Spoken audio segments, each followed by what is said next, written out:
And hello, everybody, and welcome to this new edition of GM Web3 special MultiversX. I'm very happy to be there this morning, and I will start by welcoming my co-host Arno. Hello, Arno. What's up? Hello, GRM. Man, we've What's been up? having some sunshine in Paris for 3 days, and it feels great. Yeah, definitely. Look at my Yeah, background. yeah. Your Paris penthouse is just crazy. I'm gonna I, get kidnapped. you must be living in a parallel universe because in yours crypto is going. Yeah, it's like in a multiverse. So we have many speakers today, and many topics to speak about. I'm very happy to do this this morning. Before I welcome them, I will first of all make a small introduction. And first of all, please, guys, you can change the world of GM Web3 by putting a like, by sharing the link, and by subscribing to the YouTube channel or Twitch channel if you follow the show on these socials. It's very important for us. Definitely. You also can win $30 in token thanks to our sponsors, Atom Protocol and eApes. We'll speak about it later. And for this, all you have to do is to retweet the link of the space on Twitter, and I will make the draw by the end of the day, and I will get your ERD there to send you your prize. So yeah, give us some strength, bring your friends, tag your friends, and let's speak about MultiversX, unfiltered and with different opinions so you can make your own. So first of all, I would like to thank Atom Protocol for supporting GM Web3 for months now. It's the leading lending, borrowing, and liquid staking protocol on MultiversX, and they're soon releasing Ash, the first native stablecoin on MultiversX, and the date is the 3rd of March. There's a countdown of their website, so I hope this countdown will make you forget the previous one, if you see what I mean. And we will speak about Ash during this next weeks with Arno, but with also with the Atom core team, because it will be strategic for the whole MultiversX ecosystem. So it's important for you to know how and why it will be so important for the whole MultiversX ecosystem. So let's invite our first speakers. So there will be Joe Wu. Hello, Joe. What's up? How are you doing? Can you hear me properly? Perfectly. What time is it? It is 8 o'clock, 8 p.m. here. Okay. In the End of the day xPortal for me. office. Yeah, in the xPortal office. No, there is no xPortal office, unfortunately, in Melbourne. I wish there was. Then I can You pop in. tricked me for 2 seconds Yes, with your background. Yes. Well yeah, done. it's pretty cool, right? Yeah, it's pretty cool. Yes, I thought it would be fitting for our topic. I'm jealous.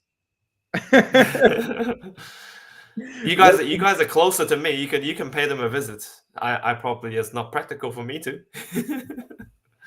Yes. So just for people who don't know you yet, you were the founder of Multiconomy, but you also involved in many other projects on MultiversX, and you know the ecosystem very well. And we will receive the other speaker of today, Davey EGLD, ambassador of Atom, Sol, and Ash Swap, DeFi expert, and very cool guy. Hello, Davey. What's up? Hey guys, I've got a bit of a flu. if you hear my voice being a bit strange, A faflu? yeah. Like the Brazilian football derby between Flamengo and Fluminense? The Fla-Flu? No, not like that, unfortunately. Sorry. Devi, will we one day see your face? I think most of the guys saw my face. I think Like, I haven't. yeah, not the public. Oh, you will never get doxxed? I don't know. Probably yes. You let me know. I'll let you know. You can make the news. I will make an announcement. Unpopular opinion. Devi is open doxxed. Got Exactly. him. That would be big. That would be big, you know. Like someone like Davey revealing himself, it would attract people. For Okay, sure. let's do this. So let's introduce the program of today. So first of all, we'll speak about NFT Paris because some of us were there. We'll receive Rock because I want to know more about Boogas, and the pre-sale is very soon, and many people from the community are asking questions about it. So I wanted to have him to answer as many as possible, as many questions as possible. After, we'll speak about the xPortal strategy, ambitious or impossible. I think it's very important for us. Um, we'll speak about the subsequent finality. I had a very interesting chat with Debbie EGLD about it on Twitter a few days ago, and I told myself it was interesting to continue this discussion and to start again this discussion for the audience on MultiversX. And the last topic will be, I think, very exciting. It will be about meme coins. Did meme coins kill the crypto game, or is it just a necessary evil on the path of adoption? So yeah, I can't wait to have your opinion about that. I So love this space already. I do, and you know what? Last week, I think we were just you and me, Arno. So it was very close. We finished at noon, so it was very cool. Yeah, Harry joined us, but we were just the two of us during the majority of the space. Now we have many speakers, so I think it will last long. But the good thing for me, I will speak less, so I will let you speak. So it's good for my throat. So before we start, guys, feel free to ask your questions in the audience. It's an interactive space. So if you have any question or if you have anything to say about the discussion that we have, we will share it on the live, and we'll try to answer you as we can. Okay, so feel free to share your take about that. So let's welcome Rock because he was at NFT Paris. So we'll start with NFT Paris topic, and after it will be a perfect transition to speak about Boogas, the next only NFT project on MultiversX. Hey, Rock, how are you? Hey, what's good? What's good? I'm very good. Just catching up on things at home. But yeah, doing fabulous. Thanks for having me, and excited for some cool talks. I like the space already. You guys are having fun, vibing, so that's paramount. So let's Oh, get into let me it. do something first. No.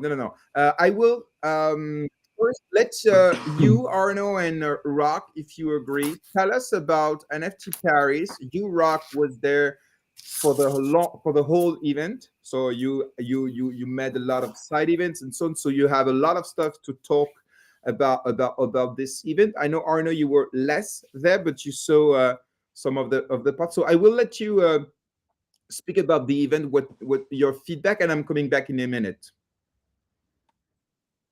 Sounds good. Sounds good. Arno, Yeah, I take it will away. start because actually I went to a few side events. Sadly, weren't able to attend the main one. But so I started with the Avalanche side event just the day previous to the start of NFT Paris. I went with my great friend Rock there, and it was very interesting to me because Avalanche is a blockchain that has enormous treasure chest because of its 600 million fundraising rounds over time. And it was actually fun to see that whenever we have our own MultiversX ecosystem meetings, satellite events, it was copy paste. It was really copy paste, meaning that in the room, you had the same kind of people worrying about the same kind of things. You had DeFi discussions. You could see the people who are all more into the memecoin NFT scene.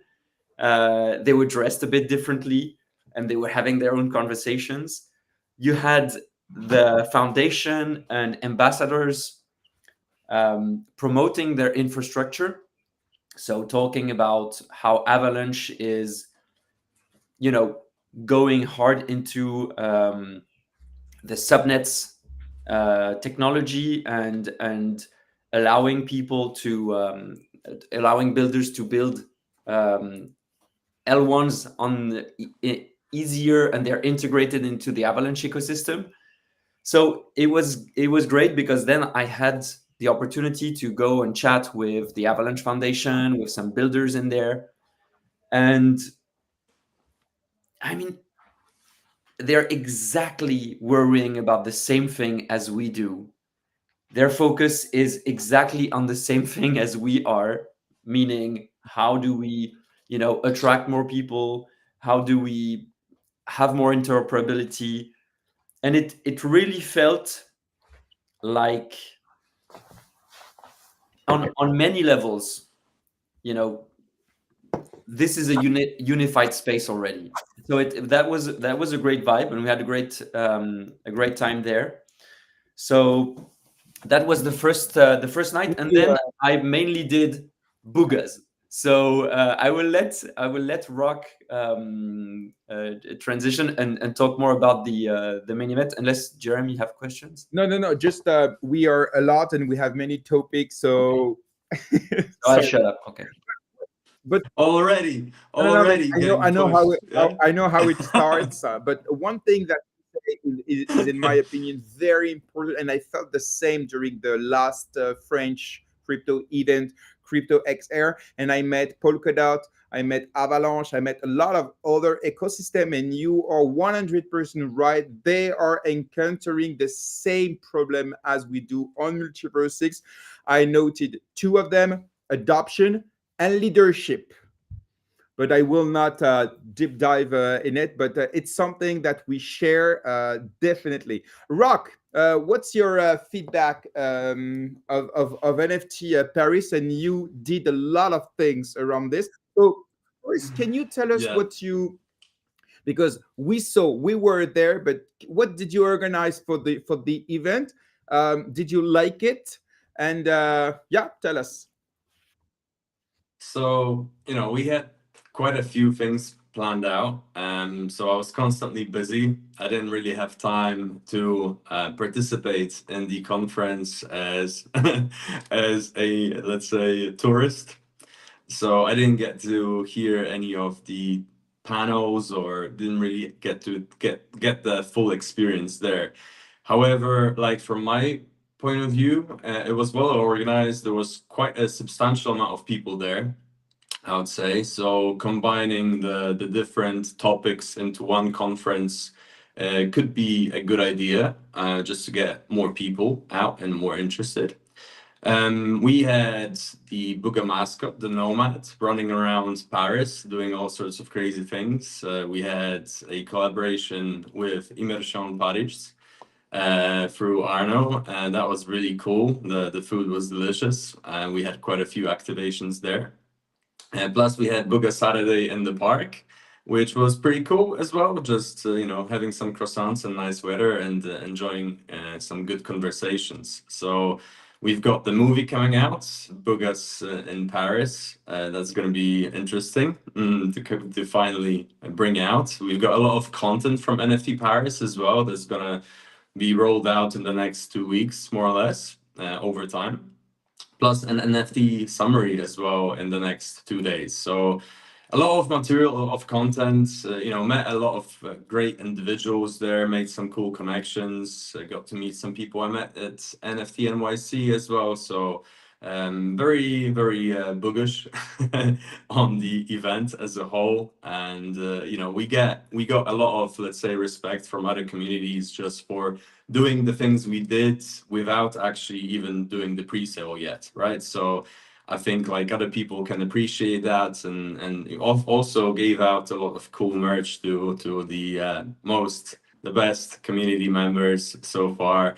So yeah, it was a lot of fun. I can summarize in that. It was a lot of fun. It was beneficial, and in real life, meetups just hit differently. I love them, and if I were able to, I would go to all of the events. So hopefully, I get to go to more in the future. Arno? Hey guys, sorry, I have an emergency home. I Oh. will come back. I'll let you continue. Okay, no problem.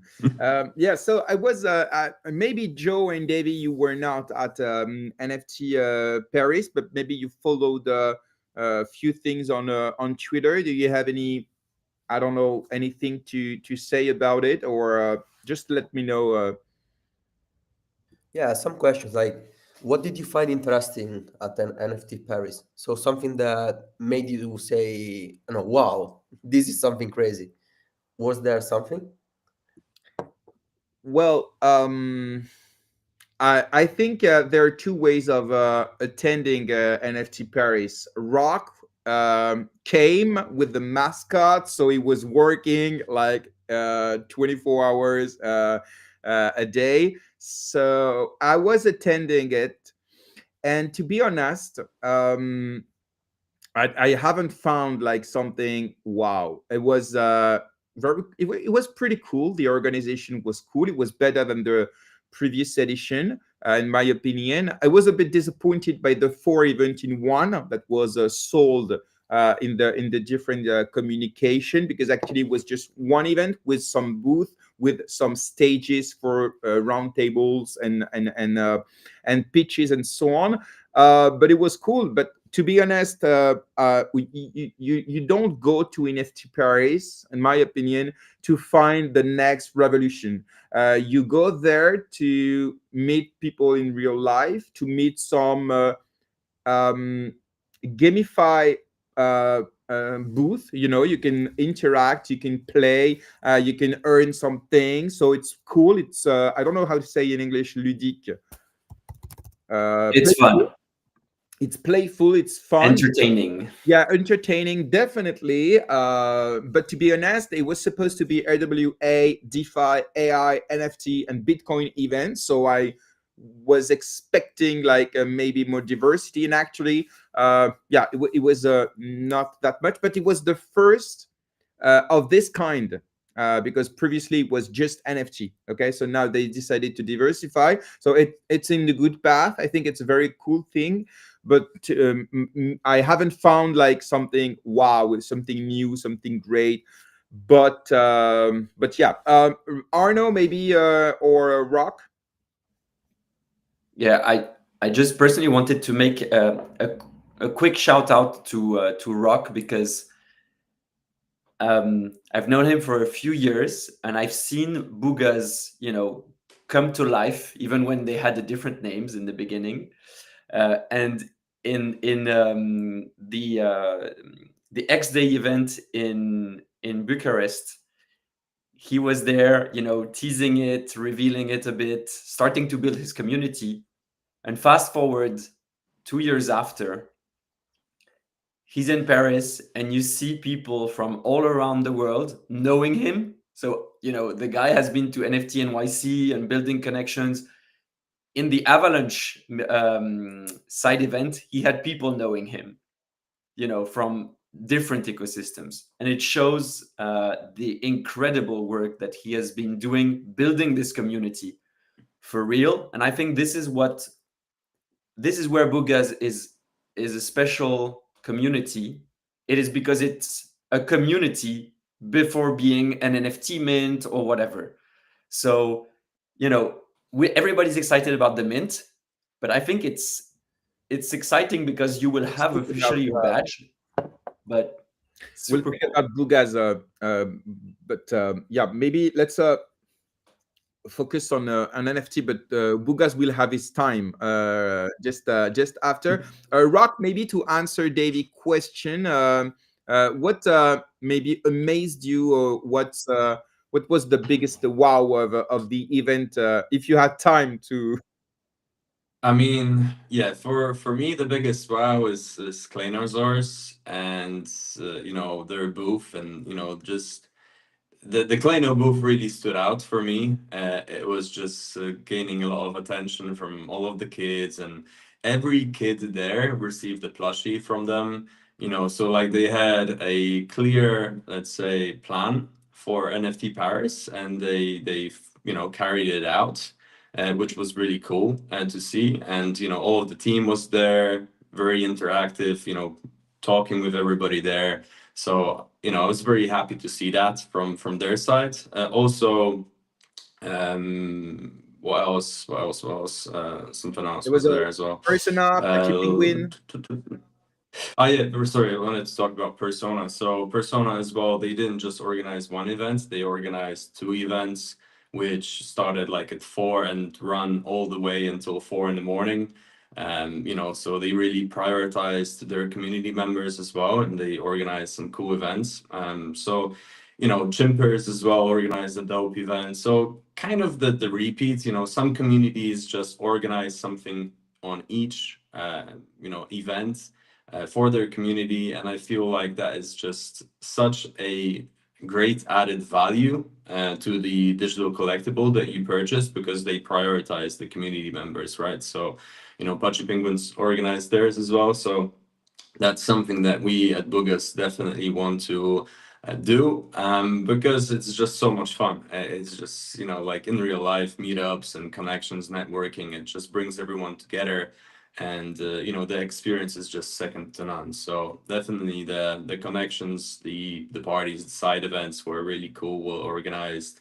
And Can you share some fun fact about your trip in Paris? I think you encountered a few problems with I don't know, like the mascot, the way.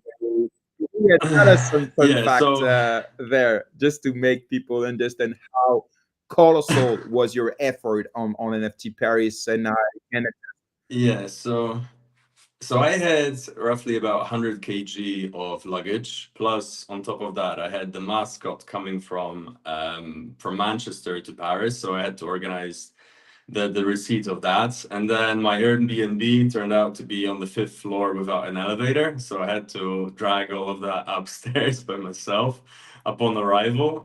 So that was interesting. And then later I went with Arno to the Avalanche party. And then when I came back, I had to collect the mascot as well, and then bring it up to the 5th level. I had to drag it up and down the 5th level every day, 3 times a day. All of the merch. We had a speaker as well. We had, so much stuff with us. And to be honest, like I organized everything myself. And, just, obviously community members helped out, like Arno, and to just make my life slightly easier. But there was a lot of things just on my head, and considering we've got the pre-sale in a few days, uh, it was a lot of things I had to think about, and other topics are constantly on the plate as well, and being worked on. So yeah, it was a very busy few days for me, with little sleep, and yeah, but still exciting and still cool. So happy I did it. Yeah, and I love the support. can you, in concrete terms, what did you come away from the event, and was it worth the cost and the effort? It all adds up. It's stone by stone. Every effort brings, let's say, our brands to a, let's say, different level. And because of events like this, because of the movie and everything that will come out later, it will open doors that previously were closed, right? So let's say it's very important for us to get top tier collaborations after the pre-sale, to increase our community and to open up, let's say, ways of other community members to notice us, to see us, to grab some attention. So those doors I feel like will open after NFT Paris, thanks to NFT Paris, right? Like people will know us. All I have to say, we had the mascot at NFT Paris, and people will know, right? Because it was all over the feed on, the timeline. Even if people don't yet know that that was Boogas, like they will know later. They were like, okay, that was yours. That's really cool, So a lot of respect was gained, I feel like, for the brand, and it was just a measure that we are, here to build and here to Just do cool things. did you get some I don't know, followers, members in your community? Did you calculate maybe the impression, in a marketing strategy you want? Yeah, so this is like the first encounter, the first connection to the brand. So you don't really get a lot of followers, a lot of new people from the first encounter, but you need that first encounter. So then later when they see us on the timeline or someone else talks about us, they'll be like, okay, I've already saw that. That's cool, and I'll be interested in it. So you never get a lot from the first one. And it, like I said, it all adds up. It's all a case of just being consistent and doing cool things along the line, and then it all kind of trickles down later. So nobody's interested until everyone is. So that's the idea What behind was it. your we understand your main goal to make the first encounter, but did you have a list of I don't know, people, project, KOL, medias, or anyone or anything that you really wanted to reach at this event, and did you succeed? Yeah, so I reached a lot of people that I wanted to, let's say, have an encounter with, people that have big audiences that recorded the Booga mascot and did interviews with it, anyway, I'm not going to mention names now, but a lot of people did do it. So that already puts the Booga mascot in front of the audience of all of those people. So that's super important. And like I said, even though they still don't know that that's Boogas, they will know later down the line. So, it will open up doors. Thank you later. very much. It's interesting to have the point of view of someone who organized something at NFT Paris and not just attendees like us just coming for free drink and meeting. So that's why thank you for answering this.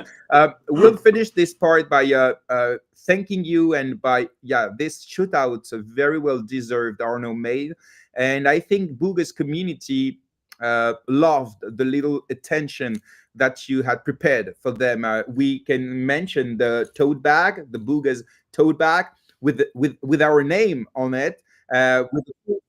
Yeah, that was a lot of work. That was a lot of work to prepare that. Of merch inside, so you can see the cap. You can see all this great little stuff, and we have a t-shirt, sweatshirt, but I can't show them because it's now at it's strip No tease. problem.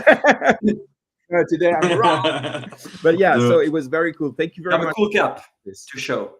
Yeah, I really Yeah. wanted to wear it. The merch Rock did was insane because you had so many different pieces. It was like, you had 3 caps of this type, but you have like 6 other different caps. Hoodies were different, t-shirts were different. Yeah, I got carried away there. Not enough. But the way I treated it is it's all a work in practice, and the more I do of different kind, then I can see what is liked more by different people. So it all adds up to the future, because then next I'll know what people like more, And even your girlfriend's got there's only like 2 That's amazing. sweatshirts, Yeah. 2 female sweatshirts. Every time we go back from a crypto event, I bring merch back and give a t-shirt to my girlfriend, and she's always like with the things, it's made for men. Yeah. And then there she has her bag and gets a sweatshirt out, and it's a female sweatshirt, and she's like, wow. Of course. It had to be done. Yeah, amazing. No, amazing job. Thank you very much. Thanks, man. I think we're done for the NFT Paris topic. Thank you very much, guys. Let me see if we have questions. Yeah, people are jealous. They would have loved to be there. Next time, I hope. So let's speak about Boogas a little bit. It will not be like an AMA or something like that, but the pre-sale is in 2 days. Okay. So we have a few Yeah. questions rising from the community. So I asked you, I invited you on GM Web3 because I want the community to be aware of your strategy or what you can share about it. So as I mentioned, it's not a sponsored stuff. It's not an advice and financial advice before the pre-sale or anything. It's just the only NFT project on MultiversX for month. A serious one. Sorry if I forgot or if I unmentioned another one. Sorry, but like it's the one that we're expecting for 2 years and a half. So I want to know. I have a few questions, of course, in the audience. Feel free to ask your questions. We have 30 minutes with the Rock for this. Joe, Davey, and Arno, of course, you too. I have a few questions. I want to understand what you are up to. My first question, I'll start if you agree, guys, is do NFTs is NFT still a thing on MultiversX and on the crypto ecosystem at the era of meme coins and so on? That's my first question. Yeah, so I mean, everything will stay, in my opinion. It's just, the attention shifts. So like meme coins will still stay, but it's not like every single meme coin will get attention, right? So like if you've got a cool product or a cool idea for meme coins, they will still live, right? Like Pengu is not going anywhere. Shiba Inu is not going anywhere, so it's just an attention game. The meta changes and people just shift attention. So like NFTs never left. NFTs have been here the whole time, and the projects have been cooking really cool stuff. It's just the attention that was on other things, right? So currently on MultiversX, there's little attention in the NFT space, but I feel like if you really have a cool brand and a grand vision, a realistic one as well, and I guess if you can see the amount of work, dedication, and money that we're putting into Boogas, like for me, it would be a no-brainer to want to be a part of it, to want to support it, especially coming from MultiversX. Like if you want your chain to succeed, and you like what we're doing, like for me, it would be a no-brainer to be part of it. And it's going to be a really cool adventure. And, we're just getting started, like we did NFT Paris at this level just with, my personal financing. So like, just imagine the things that we can actually do and create once we actually get funded, so MultiversX is home for us. We want to bring awareness to the chain. We want to bring users to the chain. So we need all the support we can get from the community members here. And, we want to be the face of MultiversX and really believe that through cool brands, you can onboard a lot of people. So that's the main thing for us, I think for too long, NFTs have been considered as the product, whereas they're a vehicle for something more. And I think that we have forgot this. And what makes me boogish about Boogas is that Boogas has been doing it. They have flipped the meta from the start, and actually the NFTs come after. The core is the community, the core is the vision, the core is the purpose of this community, why it is united for. And I'm very boogish to see how this will play out. Yeah, I mean, we're just getting started. So even though we're 2 years in and James is already 2.5 years in, we've got so much more to prove and do. However, we are ready for it. We have a plan for everything. So, like don't, I would say just like for people maybe not to overthink it too much. And if you want to have fun and be entertained and be a part of this journey, now like for the pre-sale is the best time for you. You know, you can receive a baby Booga, which is so cute that I nearly shed a tear when I first saw it. So it's really nice, and I love it, and hopefully more people love it too. You know, Boogas is my life now. I have dedicated the next 5-10 years to this at least. So, you know, let's make something great. And I appreciate the kind words, Arno, as always. Sounds good. People are speaking about utility all the time. They are waiting for utility. They are waiting for value, and some of them are waiting for revenue. What do you answer to people who are asking, okay, what will bring the Booga NFT I will buy to me? So just to start off on that, you know, like we have realistic goals, right? Like don't expect to get, I don't know, unlimited amount of money till the day you die because you bought a $79 NFT, you know, digital collectible. We actually want to survive. We want to build a Booga, cool brand. Rock, just a So question. Sorry to interrupt. Can you yeah. offer one or two whitelist to people that are not already, or is it too late? Yeah, Yes. sure. Yeah, sure. We can add Okay, a so few two extra, no whitelists problem. to win during the space. All you have to do is to just comment or just send me a DM, okay, by asking the whitelist. And among all the demands, I will make the draw to offer two whitelists for Booga's pre-sale. Thank you, Arak, and sorry for interrupting. No problem, no problem. So just to get back to your question and an answer to the people. So we have grand vision, right? We want to build out on a few different verticals after the mint, right? We want to hit it hard with Web2 socials, grow the brand awareness, grow the funnel to where we can convert the eyes to fans and then later fans to super fans. And pretty much the better we do, the better job we do at actually building a dope ass brand, which is worth a lot of money, the more we will be able to, you know, share with the people that invested in us, right?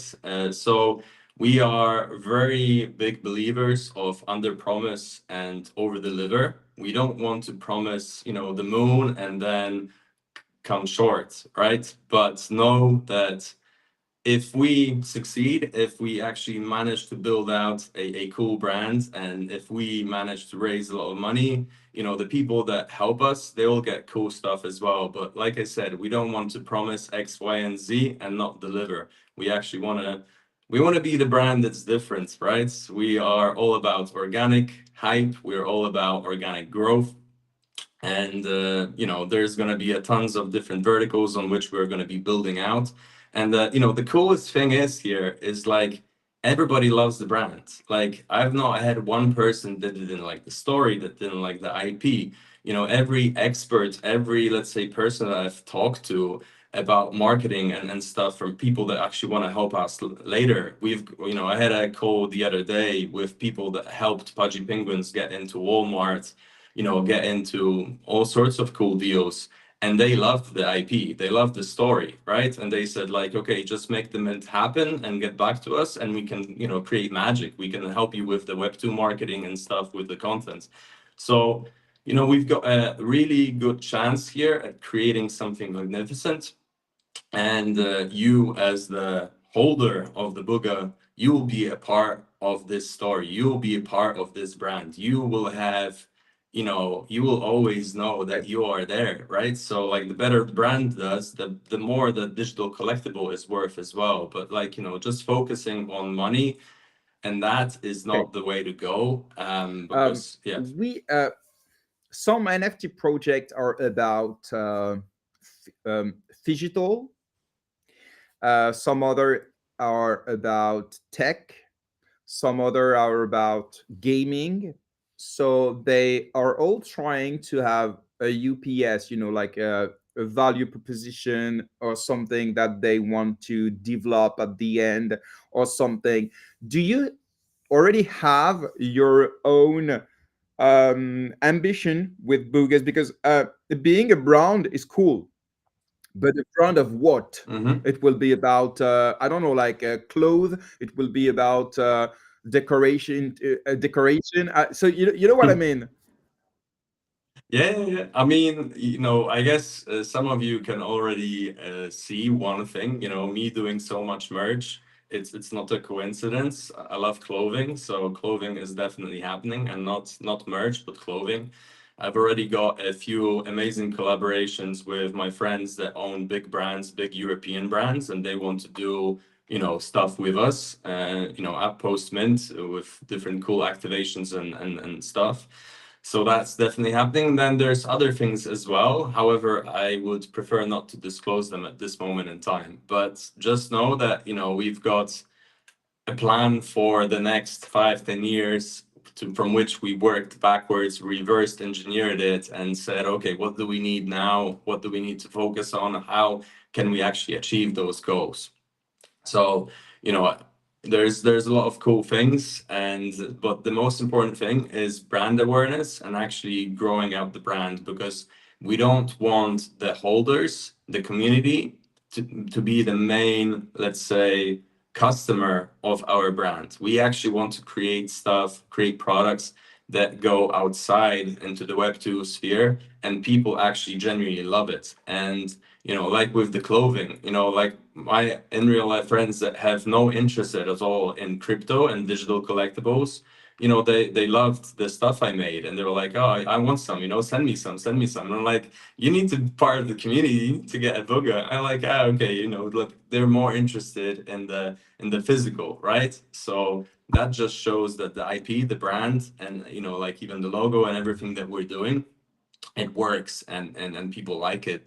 So, and that there is a plan already, so it's not like that we will be thinking of it. However, I'd rather not disclose it at this moment in time. But yeah, it's definitely happening, and regardless of what happens as well in the Web3 space, the brand is happening anyway, right? So just know this, like all of our activations, all of our plans, and everything that we want to do for the clothing and other stuff, we already have MVPs, and we're already working towards that. So that's gonna happen, So like, all I would say is like, don't try to focus like, oh, okay, will it actually happen? Will Boogas be a reality? It is happening, Boogas is inevitable.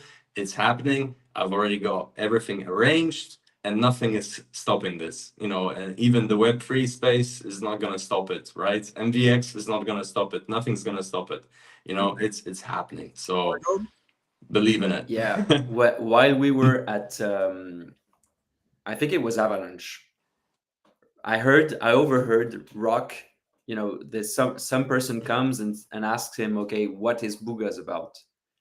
And I loved how Rock framed it.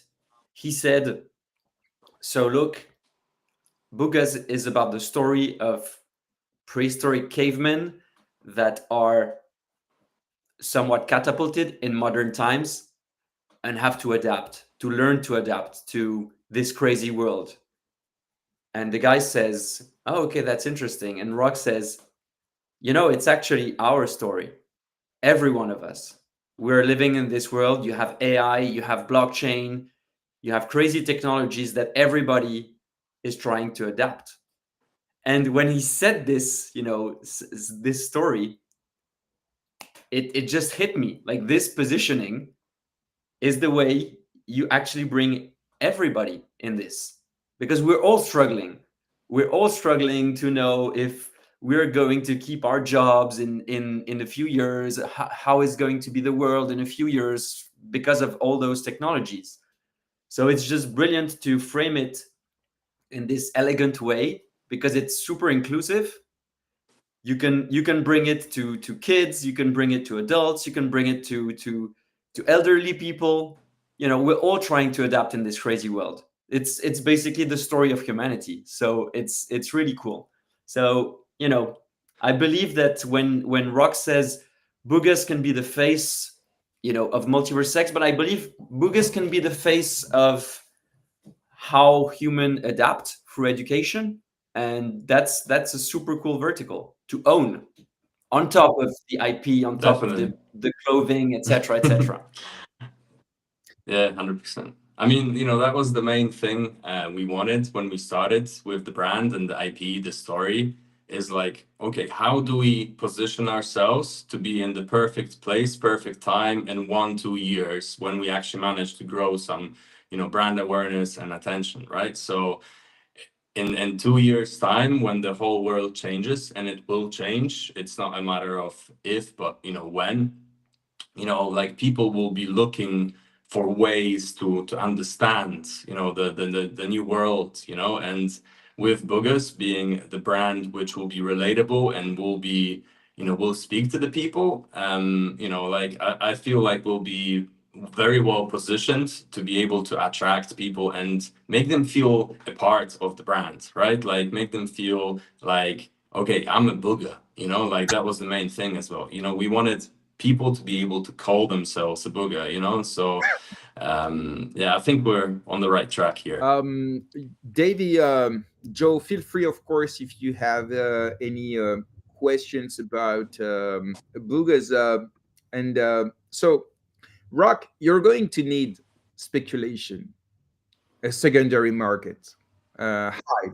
I think it's a Yeah. necessary step. So my question is, how are you going to attract this yeah, so without yeah, so let me answer that. creating some latent disappointment, because it's the other face of the coin, Yeah, so we've got a lot of activations planned for the mint itself. The mint itself is going to be fully gamified. It's going to be something like you've never seen before, really cool. And just like we are doing it the Booga way, we're going over the top, like we probably do with everything. And it's going to be a really cool experience and just fun, a lot of fun, and very a nice memory as well, very memorable experience. So through that, we'll be able to get a lot of attention and get a lot of people excited about it, right? So like straight out the gate, when you mint the Booga, you will have a use case for the Booga, right? So it's not like you'll have to wait for some kind of use case. You will actually need them in order to do other things. Like I guess we already have the bee traps out there, so Booga traps, so you can and we've got the Boogazar out there, so I guess you can already answer that question yourself, that you will be able to catch the Boogazars by owning Caveman in a cool way. So more on that later. But yeah, this is going to be straight out the gate. There's going to be a use case and there's going to be an activation for it. So that's what people want and that's what people need. A cool experience and Web3 activity that brings people together. And first and foremost as well, the brand is about the characters. It's about the IP. It's about the cool characters and the cool story that we're building. Something that I'm truly proud of is the quality that we've got with it all. Like creating a fully animated collection with different characters involved. Basically creating more than one collection in one is something not seen on the daily. Most projects go for the Fiverr collections. We actually created something extraordinary here, and it's just people should recognize the amount of effort, time that went into all of this, right? So like for collectors, that's the reason why people love collecting, like Klanos, let's say, because they can see how much effort went into creating them, right? It brings a different persona to that space, right? So that's what we're bringing, and yeah, I'm just excited for the future. Okay. Can you tell us, to finish, the detail of the pre-sale? So how many NFTs, what's the price, and do you expect a quick sold out, or it will take the time that it will take? What's your ambition about this? So we don't like going with the meta, as you probably noticed. We hate the meta, and we don't chase it. Like, we want to create our own meta, you know, like the Booga meta.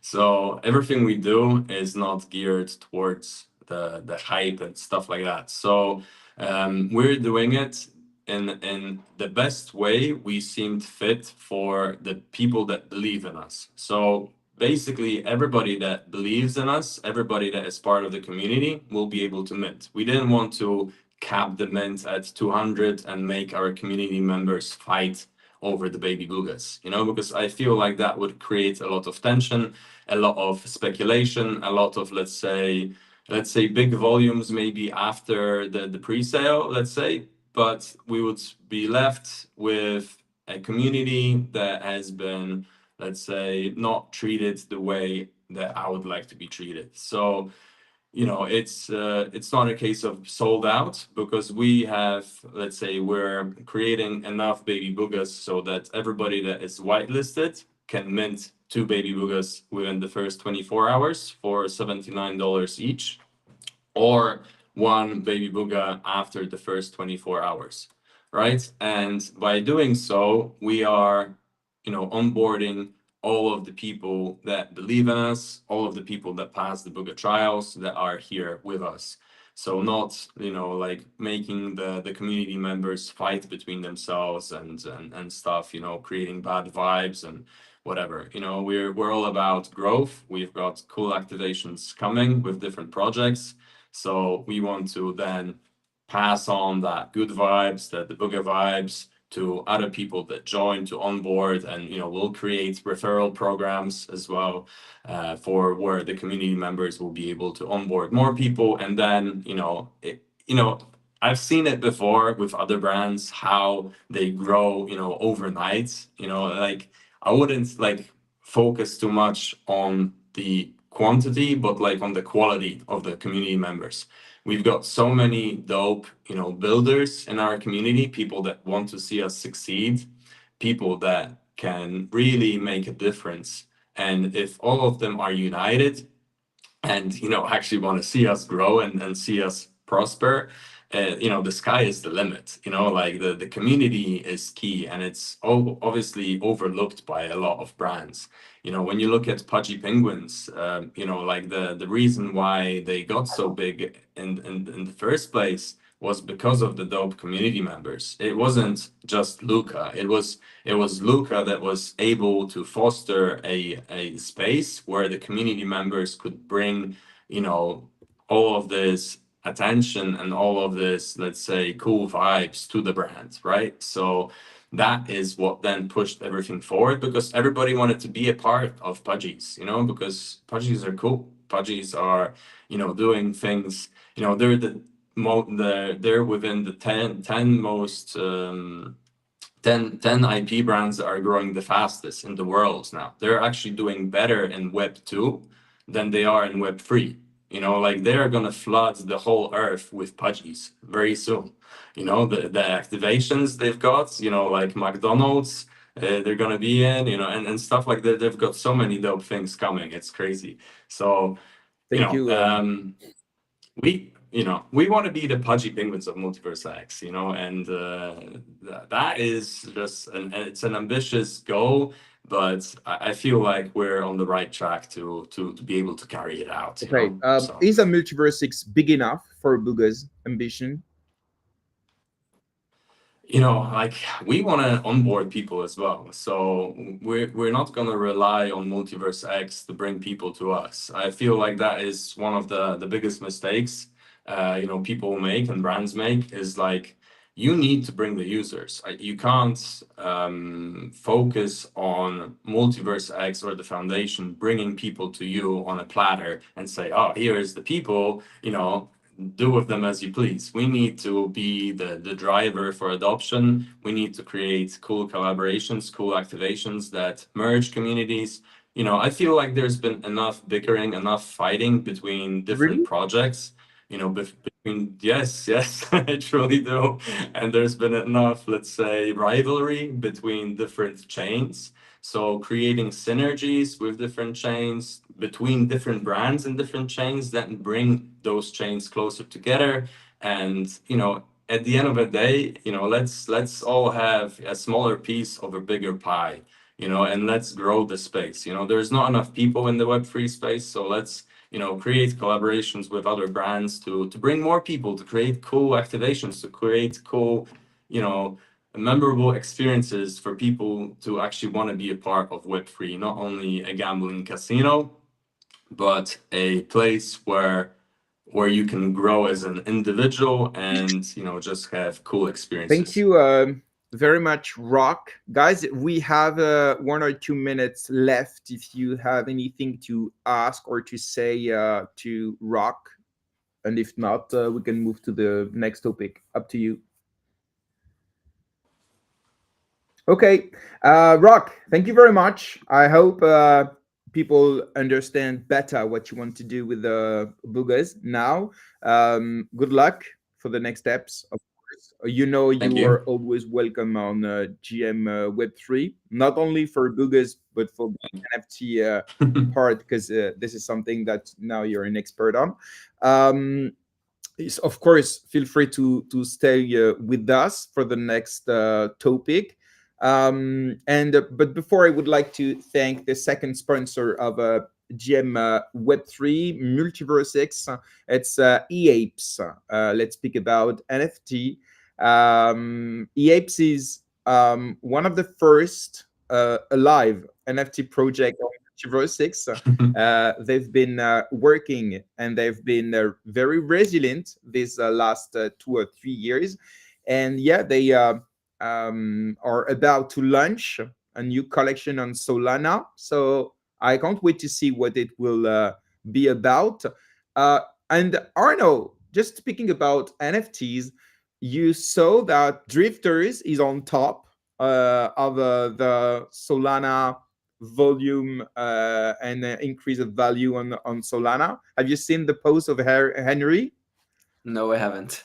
No, so well, we'll see if a MultiversX NFT project has a chance on Solana, but they will be trying to explore this new ecosystem, EAPS.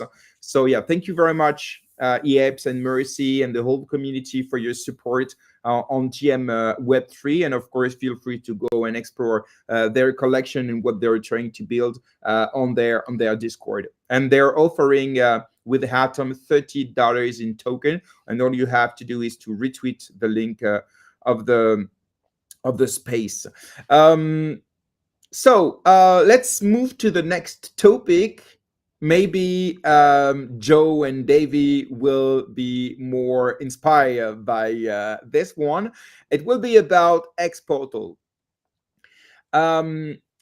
Let's maybe add some context. So xPortal started as Maya, and after xPortal, it's a MultiversX exclusive wallet at the beginning, and had since evolved to a multi-chain wallet.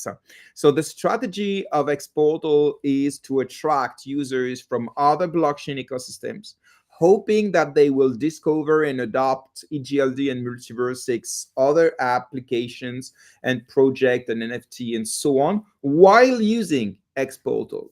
So far, xPortal has integrated 9 blockchains, including Ethereum, Solana, BNB, Polygon, Base, Chain, the last of it. So I just checked this morning on xPortal. The number of dApps from the external ecosystems is still very limited. So there are 4 dApps from Solana, 11 from Ethereum, 2 from BNB, 20 from Chain. So we see that they made a focus on Chain this last weeks. But the wallet supports the native tokens and the biggest tokens of each chain. But there is no hub dedicated to each ecosystem yet in xPortal. So I would like to have your opinion about this strategy, because the community is, we can say, shared between those who thinks that it will be interesting and those who think that, okay, why someone from I don't know, Base would use xPortal, because the each ecosystem has its own wallet, or the we can say the on Solana it's Phantom. On Base, they're using, I don't know, MetaMask or Trust Wallet, or maybe they have their own wallet, or it's the one that is promoted by the foundation. So why would they use xPortal? First question. And second, even if they use xPortal, will they discover and use, and will it be beneficial for EGLD and MultiversX ecosystem? So I really would like to have your opinion about this strategy first, and at the end I will give you mine if I still have something to say. So Arno, what's your Yeah. about I will this? be quick because I've spoken a lot already, and I want Davey and Joe to give us their opinion. But so first of all, I personally use Phantom on other chains than Solana. I use Phantom on BSC. I also use MetaMask on Ethereum and BSC at the same time. So I don't think that, yes, you have wallets, that some wallets dominate somewhat certain ecosystems, but it's not that clear. So the main thing to your question, why other people on other chains would use xPortal, well, you already have the answer, because you can use Phantom on Solana, on BSC, on Ethereum, same as I'm doing, and multiple people are doing it. So then the only differential is the experience. And I'm sorry, but I'm a Phantom wallet user, because it's better than MetaMask. But xPortal is, way better as a user experience than Phantom. So the main thing that would make people use xPortal is just trying xPortal and actually enjoying the experience, the product experience, better than their current wallet. This is how I transitioned from MetaMask to Phantom when I'm using EVM chains. So why not? It's basic growth. So, and then to your point about, is this going to work? I don't have a crystal ball, so I can't say, but for sure it's an interesting play to grow and try to go cross-chain. But I'm interested. Davey, Joe, what's your take on this? I can go first. So I think one of the very relevant things that we can go back to what Rock just said is that separating out and being a little bit more autonomous from MultiversX, I see that as a good thing, because we need to have different plays in order to attract different audiences. So this is just one of hopefully many plays by all of us, including MultiversX team, as well as all of us in the community, to be able to then grow the ecosystem together. So I think that's an interesting and a very important perspective, because we at the end of the day, we all reach different audiences through different channels, through different tools, through different jurisdictions, through different hobbies, if you like, and through different professions. So this I just see as quite an important channel, and hopefully it'll become a very defining channel to bridge all the things that Web3 has not bridged yet, from Web2 to Web3. So hopefully xPortal actually does become the portal from Web2 to Web3 by implementing like a very easy to understand, Google login, Facebook login, whatever. Hopefully that will come into fruition very soon. I think it is very close. But to find a secure way to do that is obviously a bit of a challenge. But that's what I see, and that's why I think that xPortal separation is actually very important for the growth of the whole ecosystem. And whether it is an indirect or direct exposure to EGLD, I think everyone wants it to be a direct exposure, but sometimes they underestimate the indirect exposure of the ecosystem of EGLD through channels like this and through everyone building other things around the ecosystem. And I think that is a long-term approach and a long-term vision, not a short-term one. So it's nothing's gonna happen overnight, but things are gonna happen in months and in years. And if we take that approach, then I think we're all going to grow, and it's not going to be an exponential growth in terms of getting rich overnight or anything like that, but it will be a healthy growth and a sustainable one. And I do agree with Arno as well in regards to if xPortal can become one that people talk about as the one that is most secure with the best user experience, just those two things. Then a lot of people will inevitably come and might be their primary wallet and might not, but that's okay because the users are still increasing because there is compatibility, there is interoperability, and hopefully in the near future there will be native on-chain staking for other protocols as well, which is something that I've been really wanting to them to implement, but they obviously haven't got to it, or there's difficulties. Not sure about that. But imagine that you can have something that is really awesome to use, that is really secure, that can be a portal from Web 2 to Web 3, and that has all the on-chain operations that you're able to do natively on many different chains. Rock, are you doing this to us or to someone else? No, I was doing it to Do you you guys. want to jump in? Yeah, Okay, go. yeah, I couldn't text here, so yeah, Joe, I loved your take. Like from my perspective, it's all about positioning, and it's all about being in the right place, right time for all of the future users. Because let's be realistic, it's much easier to get the new users to use xPortal than try to convert the die-hard Phantom users or the die-hard MetaMask users. They're just used to that, and getting them converted is really hard. However, focusing on, let's say, new layer twos where people are gonna come to a new, let's say, ecosystem, trying to onboard them then and there, I think it will work really nicely. And focusing on all of the new people that are coming to Web3, right? People are coming to Web3, hopefully, and onboarding all of those people is going to be just so much easier. So I am a big fan of what xPortal is doing, kind of detaching itself and doing their own sprint.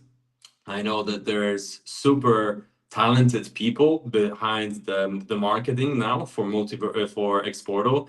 I don't know if you've guys seen the latest vids. I'm sure you have, but that is good stuff. That's good marketing. Like with the base, with the Barrett chain, what they did. So hopefully it only grows further, and if they manage to raise enough capital, then they'll be able to scale it on a whole different level, in real life, on Web2 socials. It can go mainstream. If you have the money and you have a good marketing team, it's like the sky is the limit for it. And I'm just so excited because it will make our lives a lot easier if they manage to succeed at their task as well. So, let's bring it forward and let's pass it over to Daddy. Yeah. Like I don't know. I have lot of pros when I see what xPortal is doing, and also some cons. So, for example, like I like the idea of expanding to other chains because it makes it easier to get users, and also so it's a pragmatic choice. So you have a company that is basically draining resources from the foundation that has marginal improvements on MultiversX now, because like a wallet basically has to connect to a chain and then do all of other type of things, but mostly like in its users. So you either like wait for users to come to MultiversX, or you expand to other chains and get more users short term, also mid term. you get better as a business, so you increase revenue, and from that point you are in a better situation. So I like this. On the other hand, like there's a possibility. I talk about this, but there's a possibility of xPortal doing great while MultiversX doesn't. Also, like some things that they're working on, like the AI agents. So basically, what they want to do is to have some type of autonomous agents that you talk with, and you say, okay, I want to, I don't know, invest in AVAX. Okay, since we talk about Avalanche, and the agent will find the best DeFi strategy in order for your USDC in I don't know what chain to be swapped to Avalanche at the best rate, and could be also for a lot of other DeFi opportunities. And so, like, since the AI agents will, like, it can be biased, you can't really make it go specifically on MultiversX. So if the best DeFi opportunity is not on MultiversX but on other chains, the AI agents, since this seems the focus, the differentiation of xPortal, and I think that is interesting.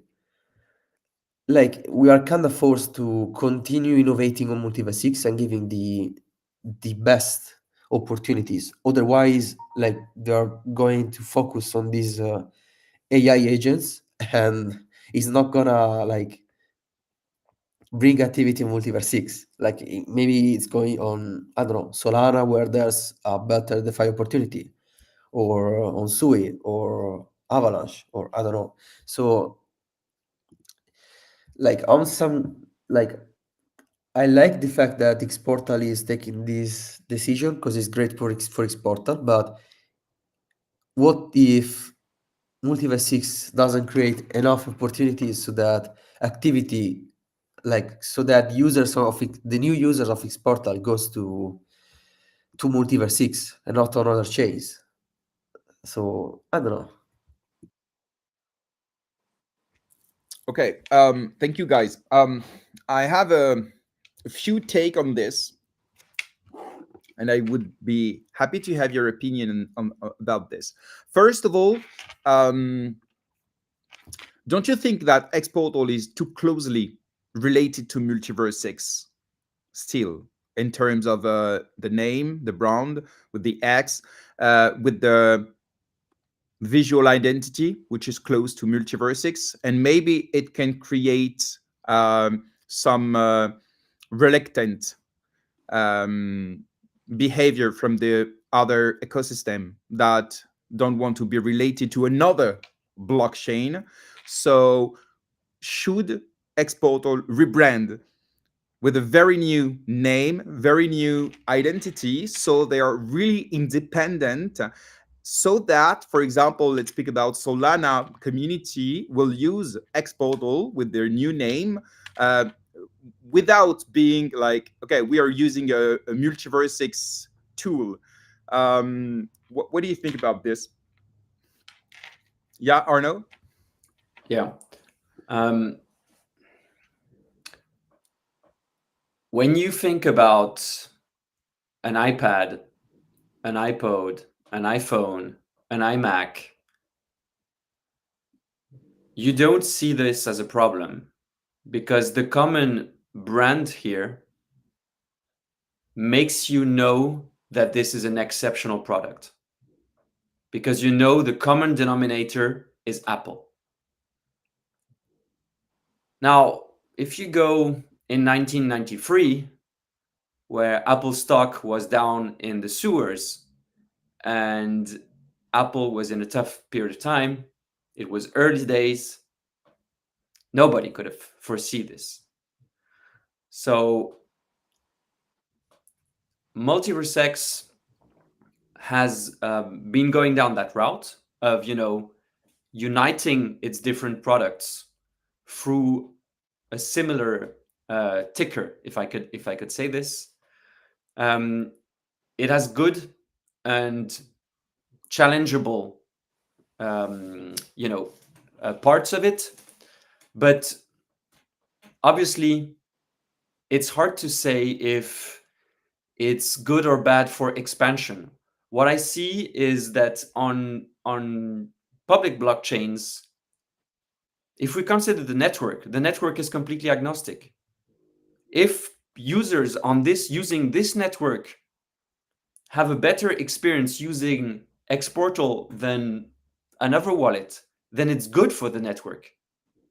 The network doesn't care about the fact that xPortal is, a company that is partially owned by MultiversX Labs, because xPortal's interest is to deliver the best experience to the users, whatever network they are using xPortal upon. So Yeah.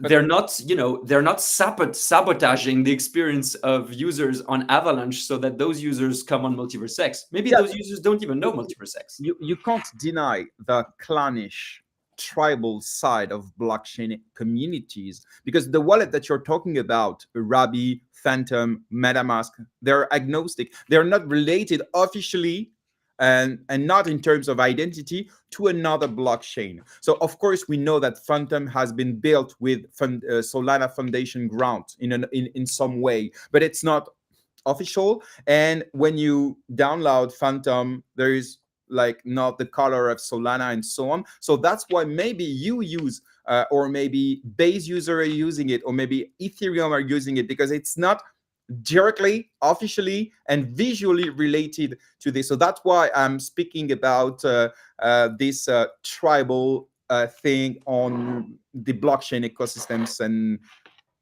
so someone says up. Yes, Joe. Yeah, I think just briefly, it's very important to get some context on what you just raised there in terms of the target audience. And I think that's very important, because what you're saying about tribalism and all that is already signaling that we are trying to target, implying that we're targeting users that are already in Web3, which is fine, right? And that's a target audience, but arguably a bigger target audience is people that are not in Web3. So if we are going down that route, then I see very little impact, negative impact, in terms of it staying as xPortal or renaming to something completely different, because they're new to Web3. So they might have heard of Solana, but they won't have this tribalism mindset behind them to then choose, oh, we don't want to use anything that's on MultiversX because I don't like EGLD or whatever. There is nothing like that, because they're not in Web3 and they're trying to be onboarded to Web3, and that's arguably a more important audience, because they bring different perspectives. They bring new capital, they bring new, renewed enthusiasm into the ecosystem. And if they can use xPortal to then get access to Base, to Solana, to Ethereum, to all the other chains, and with the best experience, with the best security and with less hassle, then that's the best outcome for xPortal.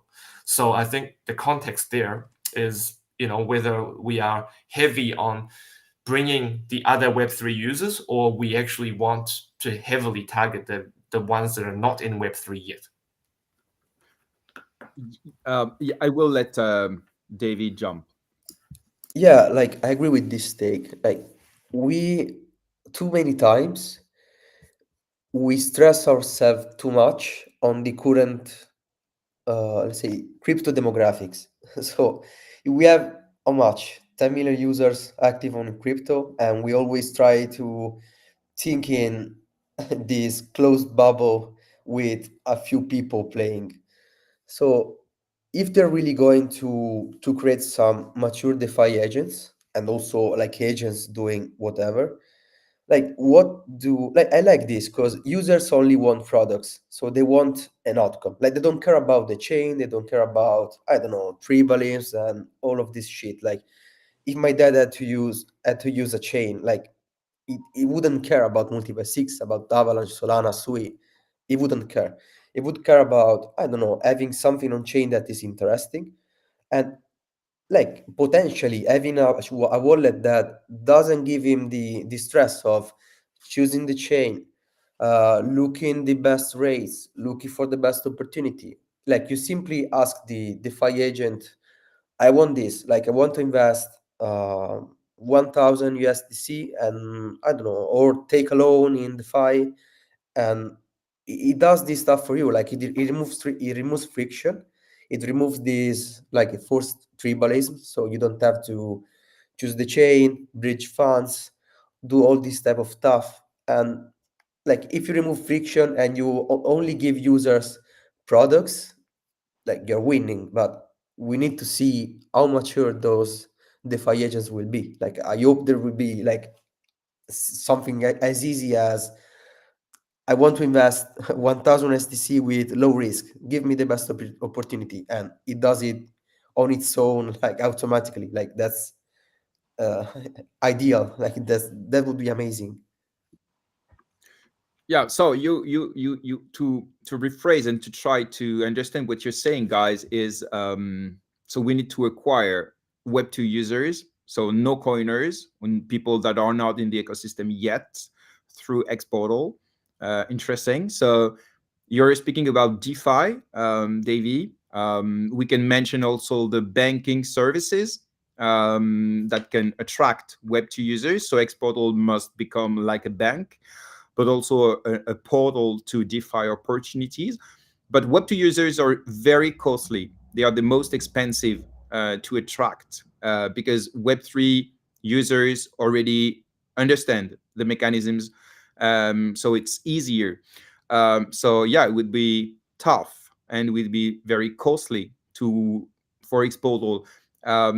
If they start with Web3 users by trying to onboard them um, with a good strategy. We'll speak about the strategy just after. I have a few questions for you about that. Maybe the best promoters of a tool is the users. So yeah, that's very challenging, and I hope you're right, of course. But yeah, it will require a large amount of money. We can mention the new banks that are spending hundreds of millions to attract users with offers, referral, and something. So yeah, it will be very, very challenging. Yeah, Rock. Yeah, I mean, like going back to what you said, if people would prefer to rock, let's say, pun intended, their own colors, or like Solana colors, whatever, maybe it would be quite simple to do, to give like an added layer onto xPortal where you can change the colors, you can add something to it, or you can, like, by choosing your primary blockchain, the app changes its colors to that blockchain, or some way of making the user of a particular blockchain that he loves, feel appreciated in a way, right? So it's like giving a handout to the people.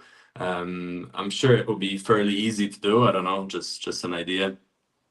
It's interesting, but in my opinion, it's something else, because the way that you introduce yourself in the market, you introduce with your own identity, and after you can let people personalize, Yeah. customize it. But when you introduce yourself in the communication, the marketing, the press releases, and the referencement, the Google ads, and we'll speak about it, of course, in the foundation websites. You have your own identity, your own brand, your own colors, and on Twitter also, it's one of the biggest crypto media at the moment. So I don't. I think personalization is a feature, in my opinion, because you need to have your own identity. Like X, for example, X has its own identity, but you can change the colors of the app logo of the app and the phone. You can change the colors in the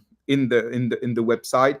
But X has its own identity, and same, I think, for Apple and all the big parents.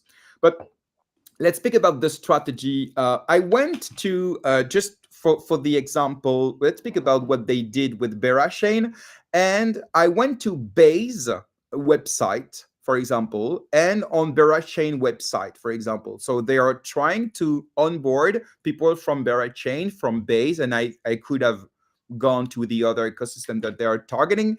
And I went to the project and ecosystem and so on, and I tried to find xPortal on this on the website, and I haven't found them. So, for example, on Base ecosystem, when you explore the wallet part, you can't find xPortal.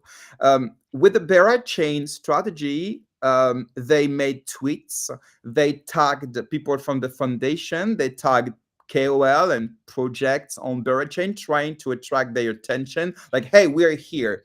Don't you think it would be more efficient to work with the foundation and trying to imply xPortal and to make xPortal reference wallets for the users there? And so far, I haven't seen such strategy.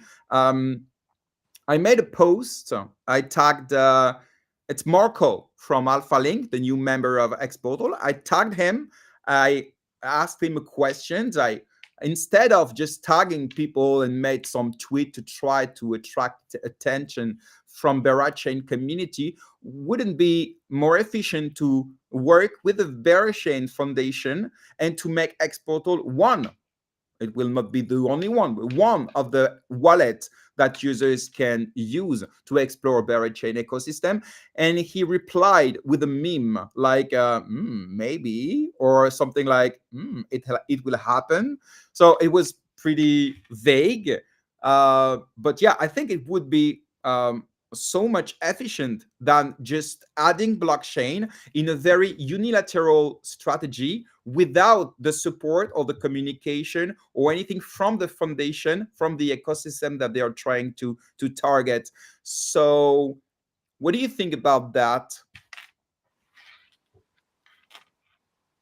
Let me yeah, I can Arno? go. Yeah. Blockchain is mainly open sourced, so it's very easy to integrate yourself, your product on top of a blockchain that is, for example, when we are working on with Soul, we are integrating many blockchains into our testnet.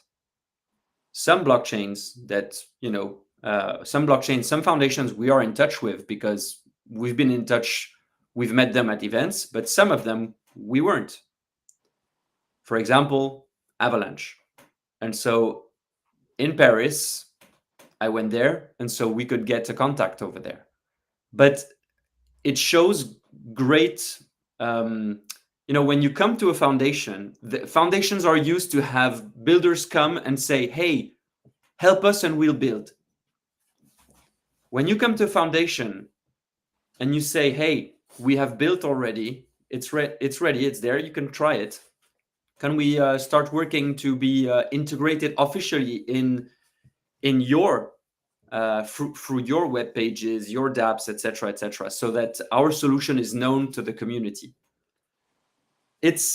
There's no perfect way or ideal way, but I would say that when you are a builder that is a strong builder with a good team, doing it that way, where you build first, because you know that whether the foundation is going to support you or not, you're going to build solutions for this ecosystem. It's the better way. So maybe what Marco was hinting to you through his answer was exactly this: like, we are moving forward with discussions with them so that we are more integrated. Yeah, but let's be clear. Bearer chain has been building and communicating about its blockchain for 1 year, 1 year and a half. I heard first about Bearer chain for 1 year, maybe 1 year and a half. I don't remember. So xPortal had plenty of time to say, okay, you will be live in 6 months, 8 months, 9 months, I don't know. So we want to integrate you in our wallet. So is it possible to have xPortal on your website in the wallet that is possible to use to explore Bearer chain? Just that, Also, you have all the Google referencement articles and so on. You just click on Google and you say, okay, which wallet used to explore or to use or to be on blockchain. So you need to pay. It's not that expensive, a few Ks of dollars to pay and to be part of the recommended wallet to use to explore this ecosystem. And you have these articles for every blockchain. You can write on Google, you'll see. So this work of marketing or communication or press release or partnerships, this kind of thing is not that expensive, not that much, maybe too much.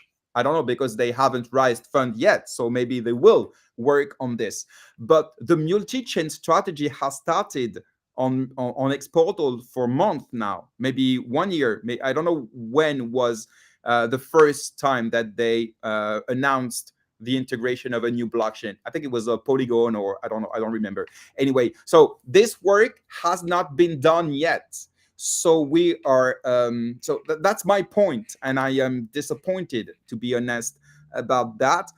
And I hope they will do this soon. Do what? Just to be specific. Oh, do the SEO work? You mean the announcements? The SEO work, the work, for example, to be on. Let's take the example of Base.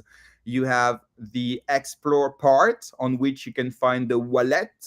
You have Budget wallet. You have Brave. You have, I don't know, like maybe there are 25 wallets that are on the website, and people just pick which one they want to use. Just being there, I think it's not something impossible for xPortal, but just these little things can make the integration of new blockchain not just a unilateral strategy, but a multilateral strategy. So to be honest, this is something I would like to see in the coming weeks or month. And in my opinion, it will be just necessary to do. So I would like, I invited Marco to come today. I invited xPortal team to come today. So just to be fair about this discussion, they didn't reply, and it's their entire right. But yeah, that's something that can make their strategy maybe more efficient. Because have you seen one person from Chain or from Base tweeting on Twitter just saying, hey, I'm using xPortal to explore Base or BNB or Chain? So is it efficient so far, or is just I don't know, like efforts to attract attention with no result? That's what we're expecting. And I'm not even talking about the impact on MultiversX and EGLD, because it's another topic. By attracting Chain users, xPortal is saying in the threads and the post that by doing this, they will discover the MultiversX ecosystem, and they will need EGLD, for off-ramp and on-ramp feature. For the gamification, you need of course to interact with the blockchain and so on. So that's their strategy to bring value to MultiversX and EGLD. For that, you need to attract users from outside the ecosystem. So maybe it's too early to have this discussion, but I repeat, it's been 1 year and a half. They started the multi-chain strategy. So I think it's time to challenge it. Do you have anything to add about it? Maybe I'm missing the point. Sometimes people telling me you're missing the point. So feel free if you want. I don't think you're missing the point. It ultimately it comes down to, it is a growth play. It's what Joe said. When you're trying to grow, you don't have just you don't have all your eggs in the same basket. So you're trying multiple stuff. But there's two layers. There's growing MultiversX ecosystem, and there's growing xPortal. xPortal is trying to grow by itself. And I believe what Davey said earlier is absolutely right. And we're losing a bit of perspective on how small the Web3 industry is in terms of active users. And why is that? it comes down to two reasons. First, the user experience is absolutely appalling. It is hard. Nobody wants to know about blockchain networks. Nobody but, guys like us who are actually interested in the fundamentals. But otherwise, as Davey said, people are interested in products. And this is the second reason why this space is growing slowly. It's because there are none but DeFi and but a few, experiences here and there. But apart from that, there are no products. Sorry to interrupt. Rock Yeah. needs to leave. Thank you for coming, brother, and all the best. Bye. Bye. Take care, guys. Thanks for Bye, the Rock. call. Bye. Bye. Bye, Rock. So apart from this, we're still lacking concrete experiences. And there I'm also very interested in seeing how AI will impact everything, because we have been living in an app store meta for now something like 20 years or so, where our experience with products is going into our phone, finding the apps, and entering this. I believe that we are going to have a major shift in the way we experience products in the future, thanks to AI. And without speculating on what this experience will be, I agree with Davey that AI agents are going to shape the way we interact with our digital experiences. And Web3, we have none of this for now. So we're a bit stuck right now, and we need to grow out of this so that we stop, trying to steal users from Solana ecosystem and steal users from Avalanche ecosystem, but create meaningful experiences to onboard the rest of the world into Web3. Joe? Yeah, I think to further your point again on this bearer chain and base and the approach, on one hand I agree that the top-down approach is a lot better, is a lot tidier. Again, we don't know what is happening behind the scenes in terms of perhaps they were extremely busy with the separation, with the raise, and they were doing multiple things at once. So it's very hard without knowing what's going on internally, what they're going through. So it's very hard to judge in that perspective. But I do agree that that approach, that top-down approach, would be the easiest. But the other side of me goes back to the target audience again, because if we are implementing all these other chains, perhaps it is for the reason that when we're onboarding a non-Web3 user, that they're able to interact with all these other chains without escaping the grasp of xPortal, which they're already onboarded to. So I don't think we should overlook that perhaps they get exposed to xPortal first for whatever reason. Perhaps they do magnificent marketing in the next 2 or 3 years that perhaps it'll cost them an arm and a leg, but they get 1 million, 2 million, 3 million users. And we want to retain those users. Obviously, retention is very important. And by the way, we've got already 20, 30 chains that are implemented into xPortal already. So you don't have to go anywhere, because there's literally no other reason to use another wallet. So yeah, but again, imagine when you attract a Web2 user that wants to interact with a protocol that is built on, let's say, Base or Solana. At the moment, this guy will want to interact with other community members. And so this community member, the Web3 one, the native, nobody's native, but you know what I mean.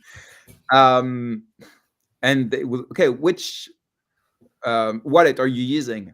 Phantom, of course, it's the reference on Solana. Oh, okay, I'm using xPortal. What is xPortal? So, I think you have to work first, but this is just my opinion, and I am open to challenge it really. But I think first of all, you need to be present in the Web3. It's like when you're about to buy something, if you heard about it before, it will be as easier to buy it. You will Google it. If it's not on Google, you will not go because it will look shady and so on. So I think it's the same for xPortal. If they want to be multi-chain, they need to be present on the chain that they integrate in many ways. And so when they will attract Web2 users, and when these ones will want to interact with dApps, protocols, KOLs, builders, community members, foundation, anyway, when they will ask, okay, what is the wallet that you're using? And this is the question people are asking. No matter, of course, people will say xPortal. Oh, I know. Yeah, I know. I've heard about them. So it's okay. If nobody knows xPortal on Solana or on Base, on Berachain, and so on, they would say, "What's that?" Okay, go. Use Rabbi, use MetaMask, use Phantom. So I think it's important to be present in Web3. To you were talking about retention. So it's all about retention in the long way, because someone who is using blockchain for the first time will start with meme coins, DeFi, NFT, I don't know, anyway. But at the end of the day, the guy will use different part of the industry. I started by building a company. Now I'm using NFTs, DeFi, and so on. Maybe you guys started by DeFi, but now maybe you're using, I don't know, AI agent or NFT, or I don't know. So I think you don't stay only where you arrive. You explore after. So we'll see what will happen with this strategy. Of course, we hope the best for xPortal, because we knew xPortal as Maillard, and it was the product that brought me in the ecosystem. I bought some tokens, but I don't think it's a token that brought me to the ecosystem. But Maillard did. So xPortal is something special for all of us, I think. Yeah, I think just briefly on that point, what I was talking about also and referencing to in terms of time frame is, not really in the short term, but in the medium to long term, when we are talking about users that are a lot more shallow, not in a bad way, but a lot more shallow in terms of non-techie, don't want to dig into too many things, just want things to work. Those kind of users, they won't. I would like to think that at that point of time, they won't want to know what chain. They won't want to talk to KOLs. They won't want to know about DeFi. They will just want things to work. They just want, a little bit like banking. They will just want, okay, what is the APR? Oh, okay, we put it here. The APR is this. We don't want to talk about impermanent loss. We don't want to talk about anything like that. And xPortal I just see as a financial super app, and that's what they're trying to build. So hopefully, those kind of users will come, and that is also my hope. And those kind of users will not care too much about chain. They will probably care more about, hey, what kind of card perks do I get? What kind of cashbacks do I get? And then what can I do with the funds that are on there? Oh, I can earn APR here by using USDC or USDT. And that's pretty much the extent of where they will go. They will not go, asking which wallet you're using, because they've already associated their card to it, or they're doing spending here. So, I think it's a different perspective to those that are hardcore. And I think we talk about hardcore users way too often. And we have to start thinking about the shallower users that don't really want to dig into too many things, but just want things to work. And that's how Apple succeeds, right? They make things work without you digging into all the settings. So that was what I was referring to. Thank you. Davey, last take. Yeah, I think the best way to talk about this is that we underestimate product and we overestimate marketing, at least in crypto. We need to 100x increase the effort on product. And this is where I think xPortal can compete. Like, they have cards, they're going to expand the licenses so that they have cards also in other countries like the US, I think Asia also. They're going to have AI agents so that users don't have to stress on what changed, as I said before. And I think that 16Money will have great products. So they're basically building payment rails, crypto to crypto with regulated stable coins. I don't see why it wouldn't be integrated in xPortal. Like I saw the podcast with Greg, and he mentioned xPortal. So all of these things together speaks product, and we really need product. Like you can't have marketing without products. Like it ends in what we have now in crypto. So we don't have many users because even if we pay hundreds of millions in marketing, if the product is not enough to onboard 1 billion people, it's not going to work by pouring. On board and keep them. Exactly, exactly. Even if you pour $1 billion in marketing, you're not gonna have 1 billion people coming to crypto. Like it doesn't work like that. You need product. Thank you very much, guys, for this. I hope the audience is appreciating these takes, and it helps them to make their opinion about that. Thank you very much again. So let's move to the final topic of today. I think it's something that we all saw on Twitter these last days, notably after the Millet Libra thing. Just to add some context, the rise of celebrity and politics meme coins has intensified debates about the impact of meme coins. Some of them are not even meme coins, but just, I don't know, like coins on the broader crypto space. So the question we'll try to answer all together is, are they a destructive force sucking liquidity away from serious projects, or it's just simply a phase in the market cycle that will fade away with time and regulations? So first of all, what do you think about the choice from offer and demand for meme coins? I explain. The demand for a serious project is very low. So demand is there to answer. So that's why we saw 600,000 new tokens in January 2025, and it's mostly meme coins. So do you think it's offer is to that answer is to demand, or the opposite? Arno? Yeah, I think meme coins are the reflection of the society that we live in today. When it comes to the way that's also social media has evolved, the way it spreads, meme coins are a use case of blockchain. It is tokenized hype and speculation.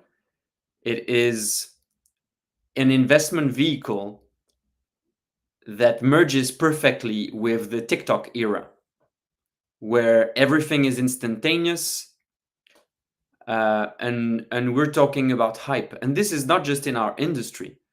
I mean, my girlfriend has a communication agency, and she works with restaurants to accompany them, and the only thing that they want is hype on TikTok.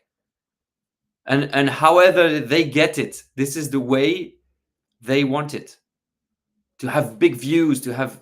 So this is the reflection of something way bigger than just what is crypto.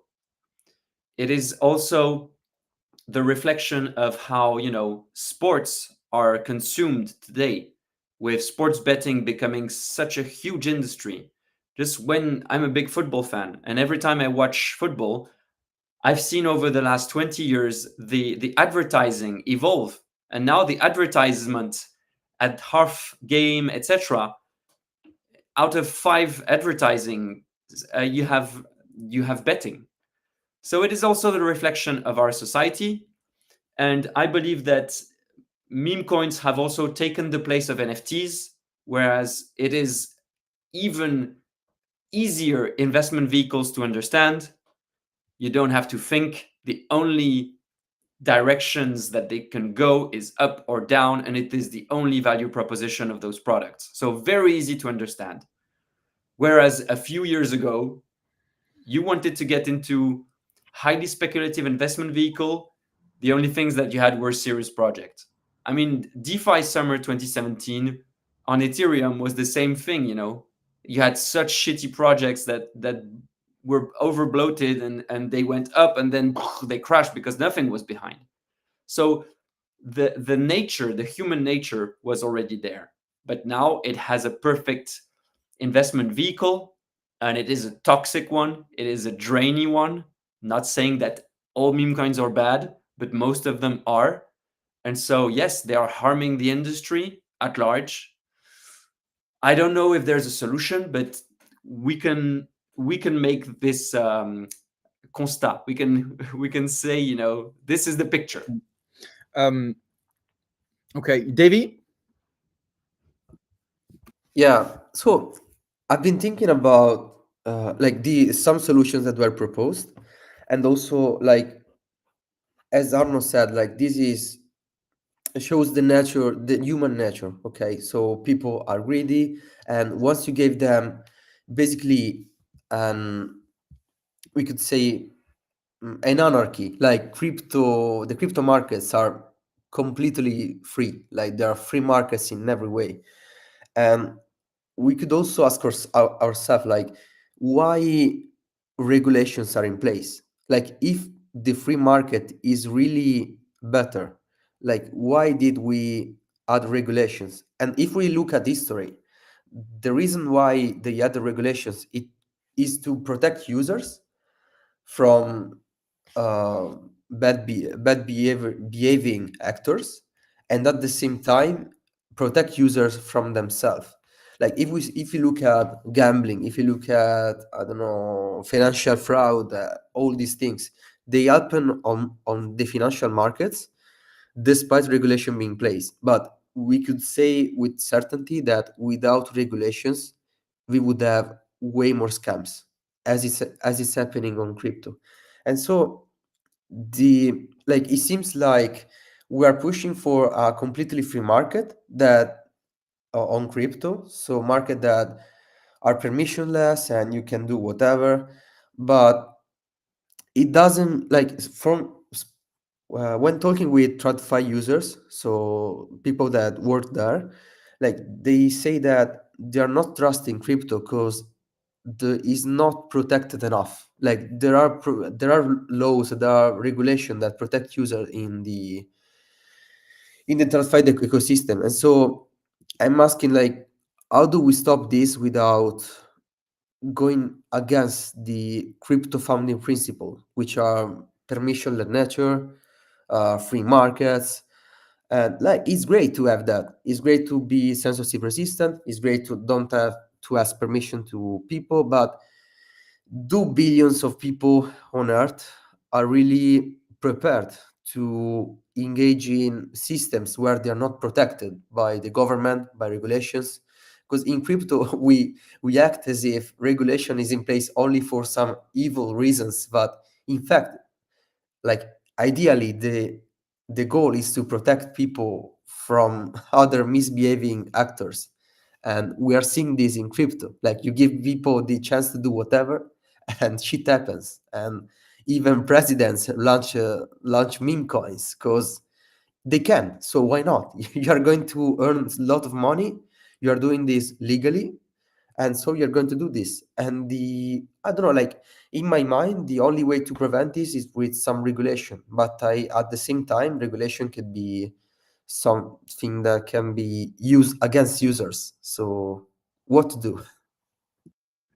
We'll try to answer to what to do at the end of the topic. But first, let's speak about the I don't know, like the final impact of this cycle. Joe, So I think what speaking to what both of all of you guys have said, meme coins, I kind of bucket them into this corner or area where I see them as basically the perfect storm of easy. They're very easy to get access to, very easy to understand, as you said. They're instant, so they satisfy the instant gratification of everyone that seeks for them, which is pretty much everyone these days. We have an attention span of like about 2 seconds these days because we have to digest so many things. And they are obviously speculative and almost like gambling. So there is a chemical reaction in our brain that triggers every time this happens. So perfect storm, perfect brew of those three things coming together as an intersection to then have the ability to for anyone to really do this, whether you are, in country A or country B that is, 10, 20,000 kilometers away. It doesn't really matter. As long as you have internet, you have access. But what I wanted to add to that is two things. One, what Davey said about having the free market and the ethos of Web3. I think it is always going to be in proportion of the amount of power you have versus the amount of responsibility you have. So that applies to everyone. And I think it's shown in history books that at least the common people should not have too much responsibility because they're just not sensible. So they can't have too much power and they can't have too much responsibility. That's why we have banks, so that when you forget your password, you're able to retrieve it. So it's a fine balance that we're trying to strike, and I think there is more and more people that are wanting more power, but what they are forgetting is that comes with responsibility that you need to guard as well. So every one of us individually needs to do that. And the second thing is just answering the question right at the start. I think this is a necessary evil for, the growth of the whole Web3, even though it's toxic and it's somewhat evil and extracting. It is a necessary evil, and I think it's going to be a short-term thing in the grand scheme of things, because these things are never going to be sustainable. So there is no sustainability about what's happening with meme coins. So I'm not talking about months. I'm talking about, years. And sure, some will survive just for the culture, but most of those will just be gone like the wind. So that's really my overview take on memes at the moment.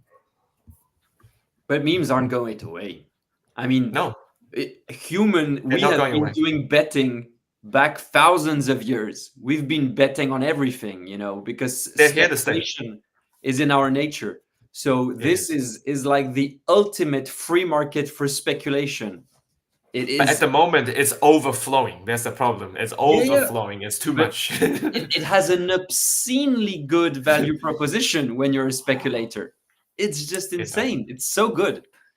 So yeah, But it is. evidence suggests so far the evidence has a lot of evidence have come out, and evidence suggests that unless you have insider information in the short term, I'm talking about hours to days to weeks, unless you have insider information on these launches and and what's going to happen, you are basically playing a losing game, just like the casino. But that doesn't prevent people from participating, because they still go to casinos, right? Knowing that their odds are less than 50%. Yes. Yeah. I think meme coins are the answer from users that are fed up with ICOs, roadmap, tokenomics that failed this last years. I really think so, because it was possible to launch meme coins before, but it was harder. Now it's possible to do at very low cost, in a very easy way. But if you speak with builders and investors that involved themselves in investing or issuing meme coins. Of course, some of them are new and they came for this, but a lot were there before, and they are fed up with waiting for 3 years to see their investment um, like be profitable, and at the end the roadmap is not fulfilled. The tokenomics is not good, so the token is just falling all the way. So I think it's a symptom of this. Also, I agree with you, Arno. It's definitely a symptom of the financial nihilism of our society. Um, and so we are all, not maybe not all of us, but most of the people are ready to everything to reach financial independence. Can be by trading Pokemon cards, sneakers, buying crypto for trading, or just being an influencer on the social media. We just want to be financially independent with low effort, and can be with big risk. So meme coin indeed is in the Web3 just the yeah, just a symptom of our society. Yeah, Davey, you wanted to say something, and after we'll try to answer the question at the end. Is it more beneficial to the ecosystem by all the adoption it provides? Because we can say whatever we want, but meme coins brought millions of people on Web3 this last month, or it won't be beneficial at the end, and so we will, I don't know, like be late, or we will take but Davey first. Yeah, like you talked about the basically the financial stress, let's call it this way, for users investing in projects and not seeing returns on those projects. And like it's not easy. Like if you look at the crypto space, like people are investing with unrealistic expectations. And with this, I mean, they are investing in projects that launch at, I don't know, 1 billion valuation, projects that have crazy valuations backed by basically nothing. And even if they get something to like that backs the valuation, like they need years to break even, and then also to start generating revenue, and that for that revenue to go to the investors. And I think it connects a lot with what Joe said before about the responsibilities that uh, users are not ready to have. So with this, I mean, users are basically given the opportunity to be uh, angel investors. So like investing in startups really at their early stage, but they are treating this as, I don't know, something as gambling opportunities. So expecting projects to, I don't know, 2x 3x in 1 year, like it's something that doesn't make sense in, like it doesn't have any logical sense.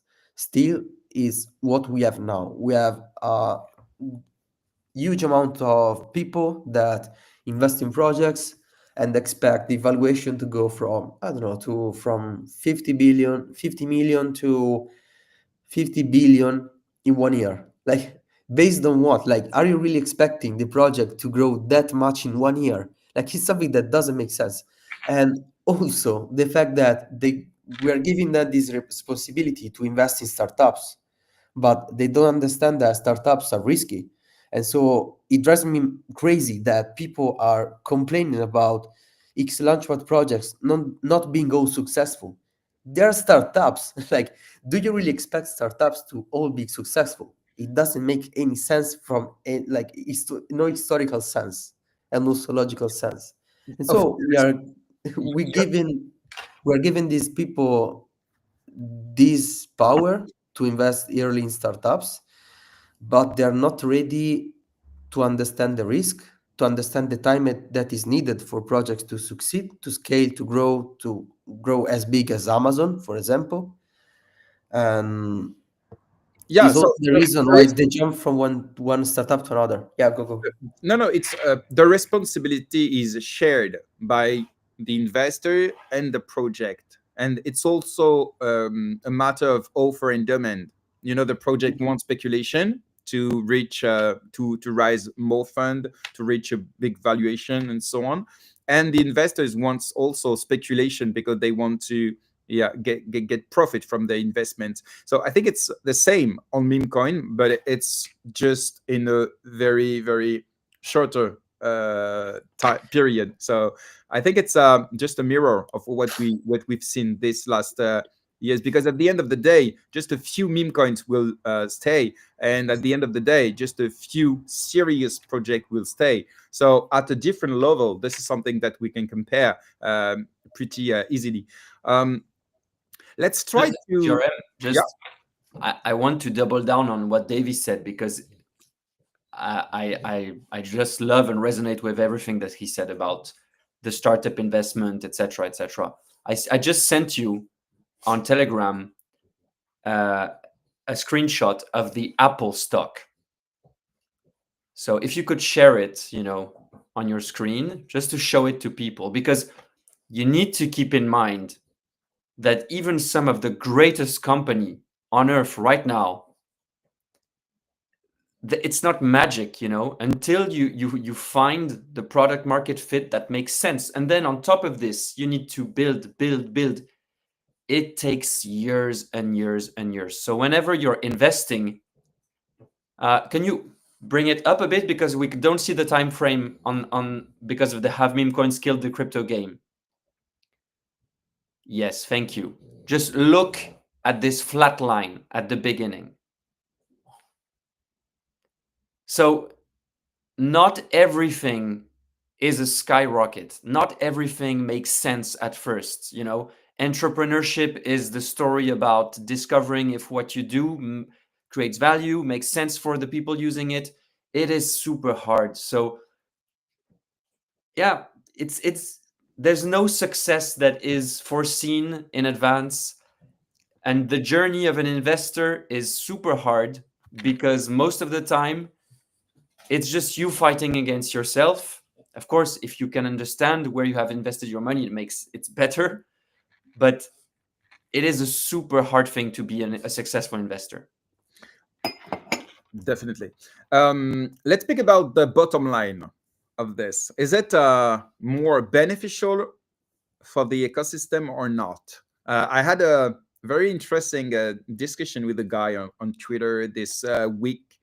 And I think this meme coin season, which with all the uh, all the drifts that they bring, I think it will be more beneficial than the opposite, in my opinion, because meme coins have brought millions of people in Web3. Most of them, 99%, I think, lost money.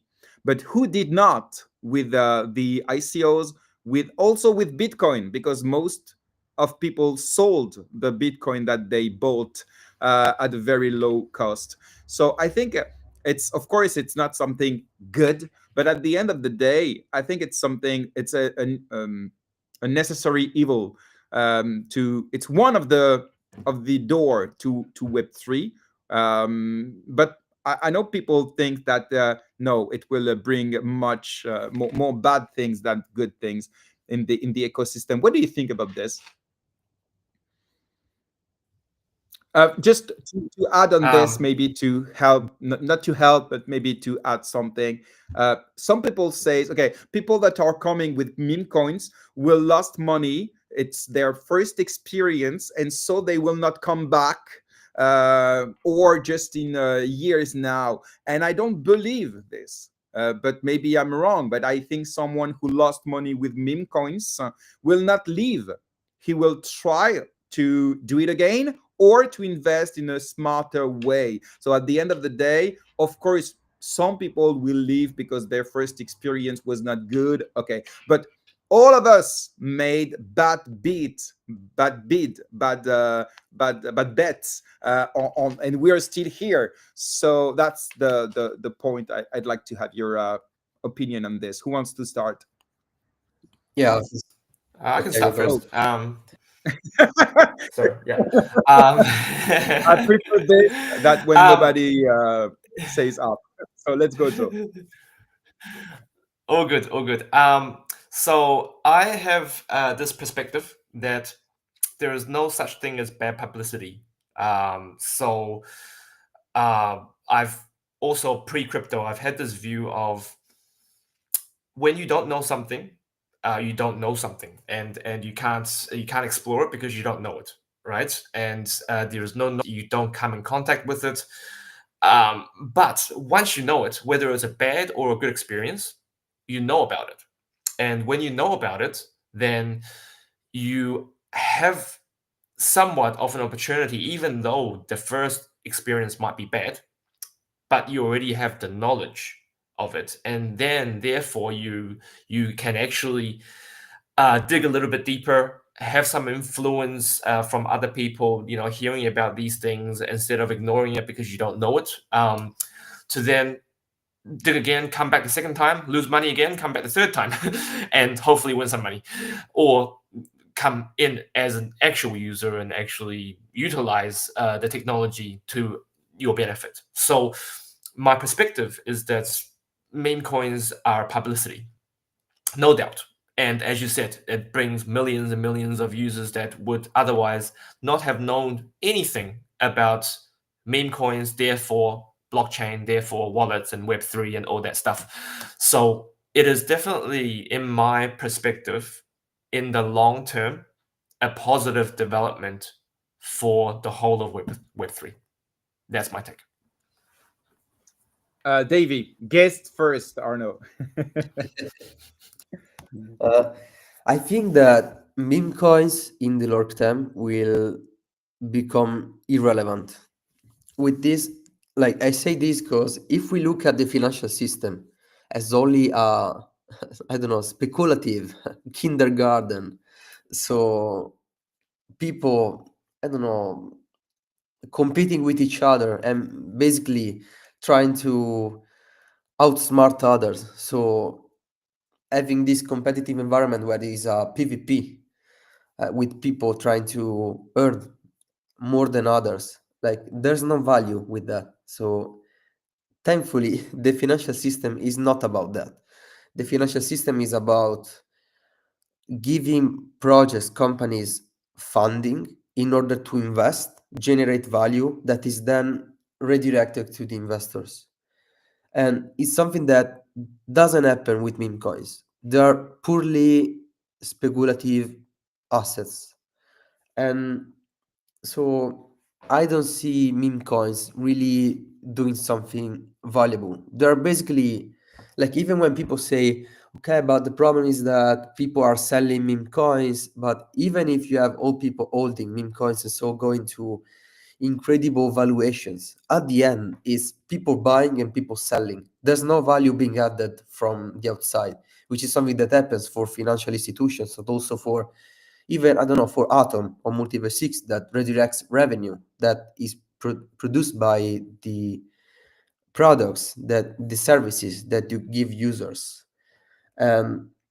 One thing, so the only thing that in my opinion is great for meme coins, and so it's also connected to what I said, and also the reason why I hope that MultiversX add this type of activity is that, yes, despite meme coins being irrelevant, the meme coins being a purely speculative play, and so something that I'm not really interested in. Like, yeah, there could be the culture part, the funny part, but like we are joking with ourselves, like no one is really having fun with that much fun with meme coins. Like I prefer, I don't know, reading a book at this point, or being in some forum talking with people about anime. I don't know. But the thing that I envy Solana, for example, is the fact that they have a ton of activity from meme coins, and that activity like stress tested the network and also gave Solana a way to optimize for an activity that we still don't have. Like if we in the future, so 10 years from now, we'll have tokenized bonds, tokenized stocks, we'll have startups that will all launch on chain. The fact that Solana now has the activity from meme coins basically is creating an infrastructure that is becoming solid before we'll have this future. And so this is really valuable. But all the other things, like from my perspective, from a meme coin father, like I don't know, doesn't speak to me. Like I don't see much value. Without restating what the both guys have said, I completely agree with Joe and you, GRM, on the fact that meme coin are the best onboarding tool that we have seen since the start of Web3. So on that sense, they bring users to interact with blockchain technology. So that's a good point. On the importance that they have economically speaking right now, and the weight that they have shows that, to the point that I stated previously, we have absolutely close to zero use case in the Web3 ecosystem, but DeFi. And the fact that those meme coins represent so much of the activity on chain right now shows that, there's not much to do. So I do believe, and I agree with Davey on that in the future, if we believe that on-chain is the future for many industries on Earth, meme coin trading is going to, maybe stay as relevant as it is today, but the rest that will grow. So it will become less and less important proportionally to the rest of the economic activity. It won't disappear because, as we stated, humans have been betting, and this is betting, for thousands of years. So this is like the alpha system for betting. So it is only going to improve because we're going to add AI in this. So you're going to be able to trade meme coins 24/7 thanks to your AI agent. Is it good or bad for the industry? One thing for sure is that the speculative craze for serious projects over the last cycle has now shifted to assets like meme coins, and it means less economic firepower going into other tokens. So it is actually a wake-up call. When you are MultiversX ecosystem as an ecosystem, and the EGLD token is now valuated, I think it's like $600-700 million. Let's face the reality. We have an ecosystem with around 40K daily active users. It is an insanely good valuation for an ecosystem that has around 40K daily active users. Where I'm a bit more worried is an ecosystem like Avalanche that doesn't have much more, but is valued 10 billion. Some of the companies and some of the tokens in our industry are completely overbloated in valuation in regards of their user base. So if meme coins are a necessary evil, I don't know, but they most definitely eased up the speculative pressure on the other tokens that didn't, if we talk realistically speaking, some companies don't deserve that valuation because it doesn't transcribe into actual economic reality. Sometimes it doesn't work that way. We can see like Tesla was a huge valuation compared to other automotive constructors, whether they didn't sell more cars. So sometimes it doesn't make sense, but Yeah. you see what I mean. I have another question for you guys. How the serious project can bring back the liquidity and the investors that have left to trade meme coins, and at the opposite, how can meme coin builders, because some of the people that are launching meme coins are builders, how to convince them to go back to build serious project to make maybe the ecosystem more I don't know, like promising, more serious, more to to solve the real life problem. That's the blockchain promise. So yeah, Joe. I think the market always works in a way of narratives. So narratives shift from one to another, and it market, as I say, ebbs and flows.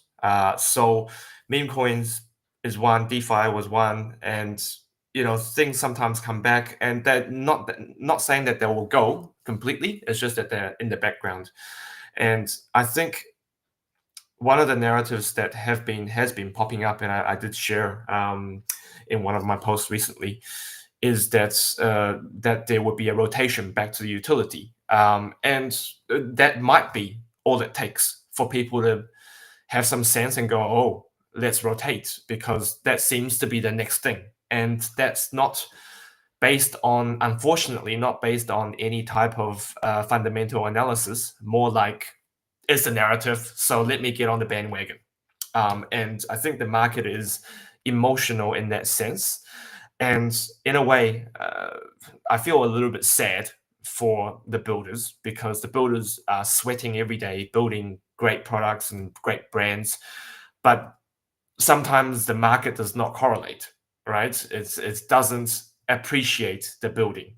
And so those that are understanding, hopefully they'll support the real builders a lot more. But I'm saying in terms of the bigger markets, they just go on the narratives. So hopefully the narratives will come back to, hey, it's utility time, and let's get yeah.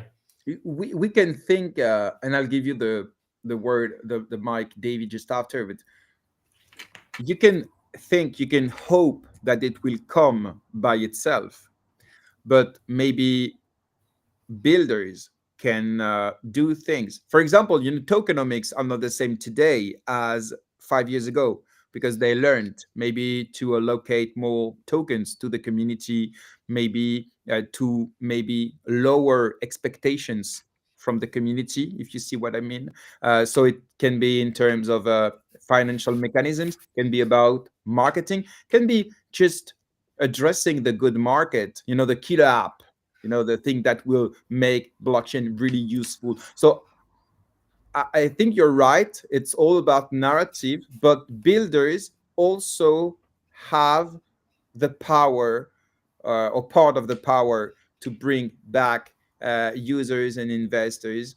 So it's not just up to the market, in my opinion, but maybe I want to believe that we all have our part of responsibility, as a media, as a builder, as a KOL, as an investor, and so on. Davey, because he asked first, and after Arno. Right. Well, talking about narratives, like, I think it's clear that narratives last less and less time. Like, at the time we had, I don't know, Bored Ape, so the NFT, it lasted for, I don't know, 2 years, 1 year and a half. Because there was this, I don't know, maybe initially, like during the past cycles, there was more belief in in what crypto could generate and what value it would bring. And with time passing, we started to focus more and more on the speculative side. So at the moment, narrative seems more like a way for users to find ways to front run others in some new investment thesis. And it doesn't make sense. As we said before, like, projects and also narratives need years in order to be created, to start, to grow, to scale, to mature. And we are seeing narratives that last for 1 month, 2 months. Like, what are you doing in 2 months? You're doing nothing. And this is the reason is why we are heavily stressed on speculation and heavily stressed on unrealistic um, expectation on the value that we can get from these investments. And I don't know how this will end, but I hope that at some point some projects will start getting real adoption, getting real victories. Maybe something like Polymarket. Like I loved, for example, Polymarket that built for years with their prediction markets, and at some point they got real adoption. Like unfortunately, Polymarket didn't have a token, and I don't know if we'll continue to grow, but We can that's mention things that I want to see. Hyperliquid. We can mention Hyperliquid, for example, that made a very successful airdrop, and the token is very useful, and they attracted like 300 billion of dollars of TVL in a very short of time. So if the project is good, the marketing is good, and the community is good, it can work. But it's one among hundreds of the other projects. But it's feasible. It's possible. Yeah, it's possible. The problem is trying to find the next Hyperliquid in all type of stuff. Like we are submerged, like we are overblown by a massive amount of shitty projects that don't have any business plan, that don't have any clear product, don't have any solid team. And this is because we are giving responsibilities to people to invest in startups, basically, and they don't have the tools to understand the time. As I said, the time that is needed for the startup to grow, the failure rate. I don't know how to evaluate startups in order to see if they're gonna be successful. Like it's like giving like it's something complex, and we are giving this complex thing to people that are clearly, like even myself, that are not ready to understand the uh, like what is needed in order to understand why and when a startup is successful. Like there are VC funds that have people studying for years in order to understand how to spot the correct startups. And we are giving this power to people, even myself, that don't have these skills, don't have this like the knowledge in order to understand the things. And so they're left with unrealistic expectations. They're left investing in everything, in believing marketing gimmicks, buzzwords, meme coins, all this stuff, and all diluted. Yeah, just before I give Arno's mic, just to correct myself, the TVL on Hyperliquid is not 300 billion. It's like way less, 660 million. It was confused by the trading volume, which is around 200 billions of dollars. But thank you, Arno, for correcting. Yeah, Arno, your turn. I don't have much to say. I think both Joe and Davey have been, self-explanatory. And Okay. One thing I can say is that those are two different use cases. If you invest in tech startups that are building on Web3 to make a profit, this will take years. If you invest in meme coins, this is a highly speculative, highly volatile. You can make money, you can lose money. The time frame is way shorter. So it's two different things, in my opinion. It doesn't mean that you can't make money in a shorter time frame by investing in more serious tech startups, especially if, like Joe said, the narrative comes back to utility. But then it will have nothing to do with the actual seriousness or the economic value of the project. It will be a speculative trend.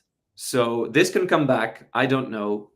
I do hope it will come back a bit so that we can put butter in the rice. But those are two different things. Thank you very much, guys. Thank you very, very, very much. It was very interesting. This show is over now. we are not that late, actually. So it was perfect. Thank you very much, Davey. Thank you very much, Joe. Arno, thank you very much, of course. And yeah, the audience, thank you very much for being there every Wednesday for a special edition around MultiversX. I hope you learned things. And yeah, it helped you to make your own opinion. You can find the replay on every podcast platforms, but also on our YouTube channel. Don't forget to subscribe, to add a comment, a like. It's very important for us in terms of refreshment. See you next Wednesday for a new show. And yeah, have a very good day. Bye-bye.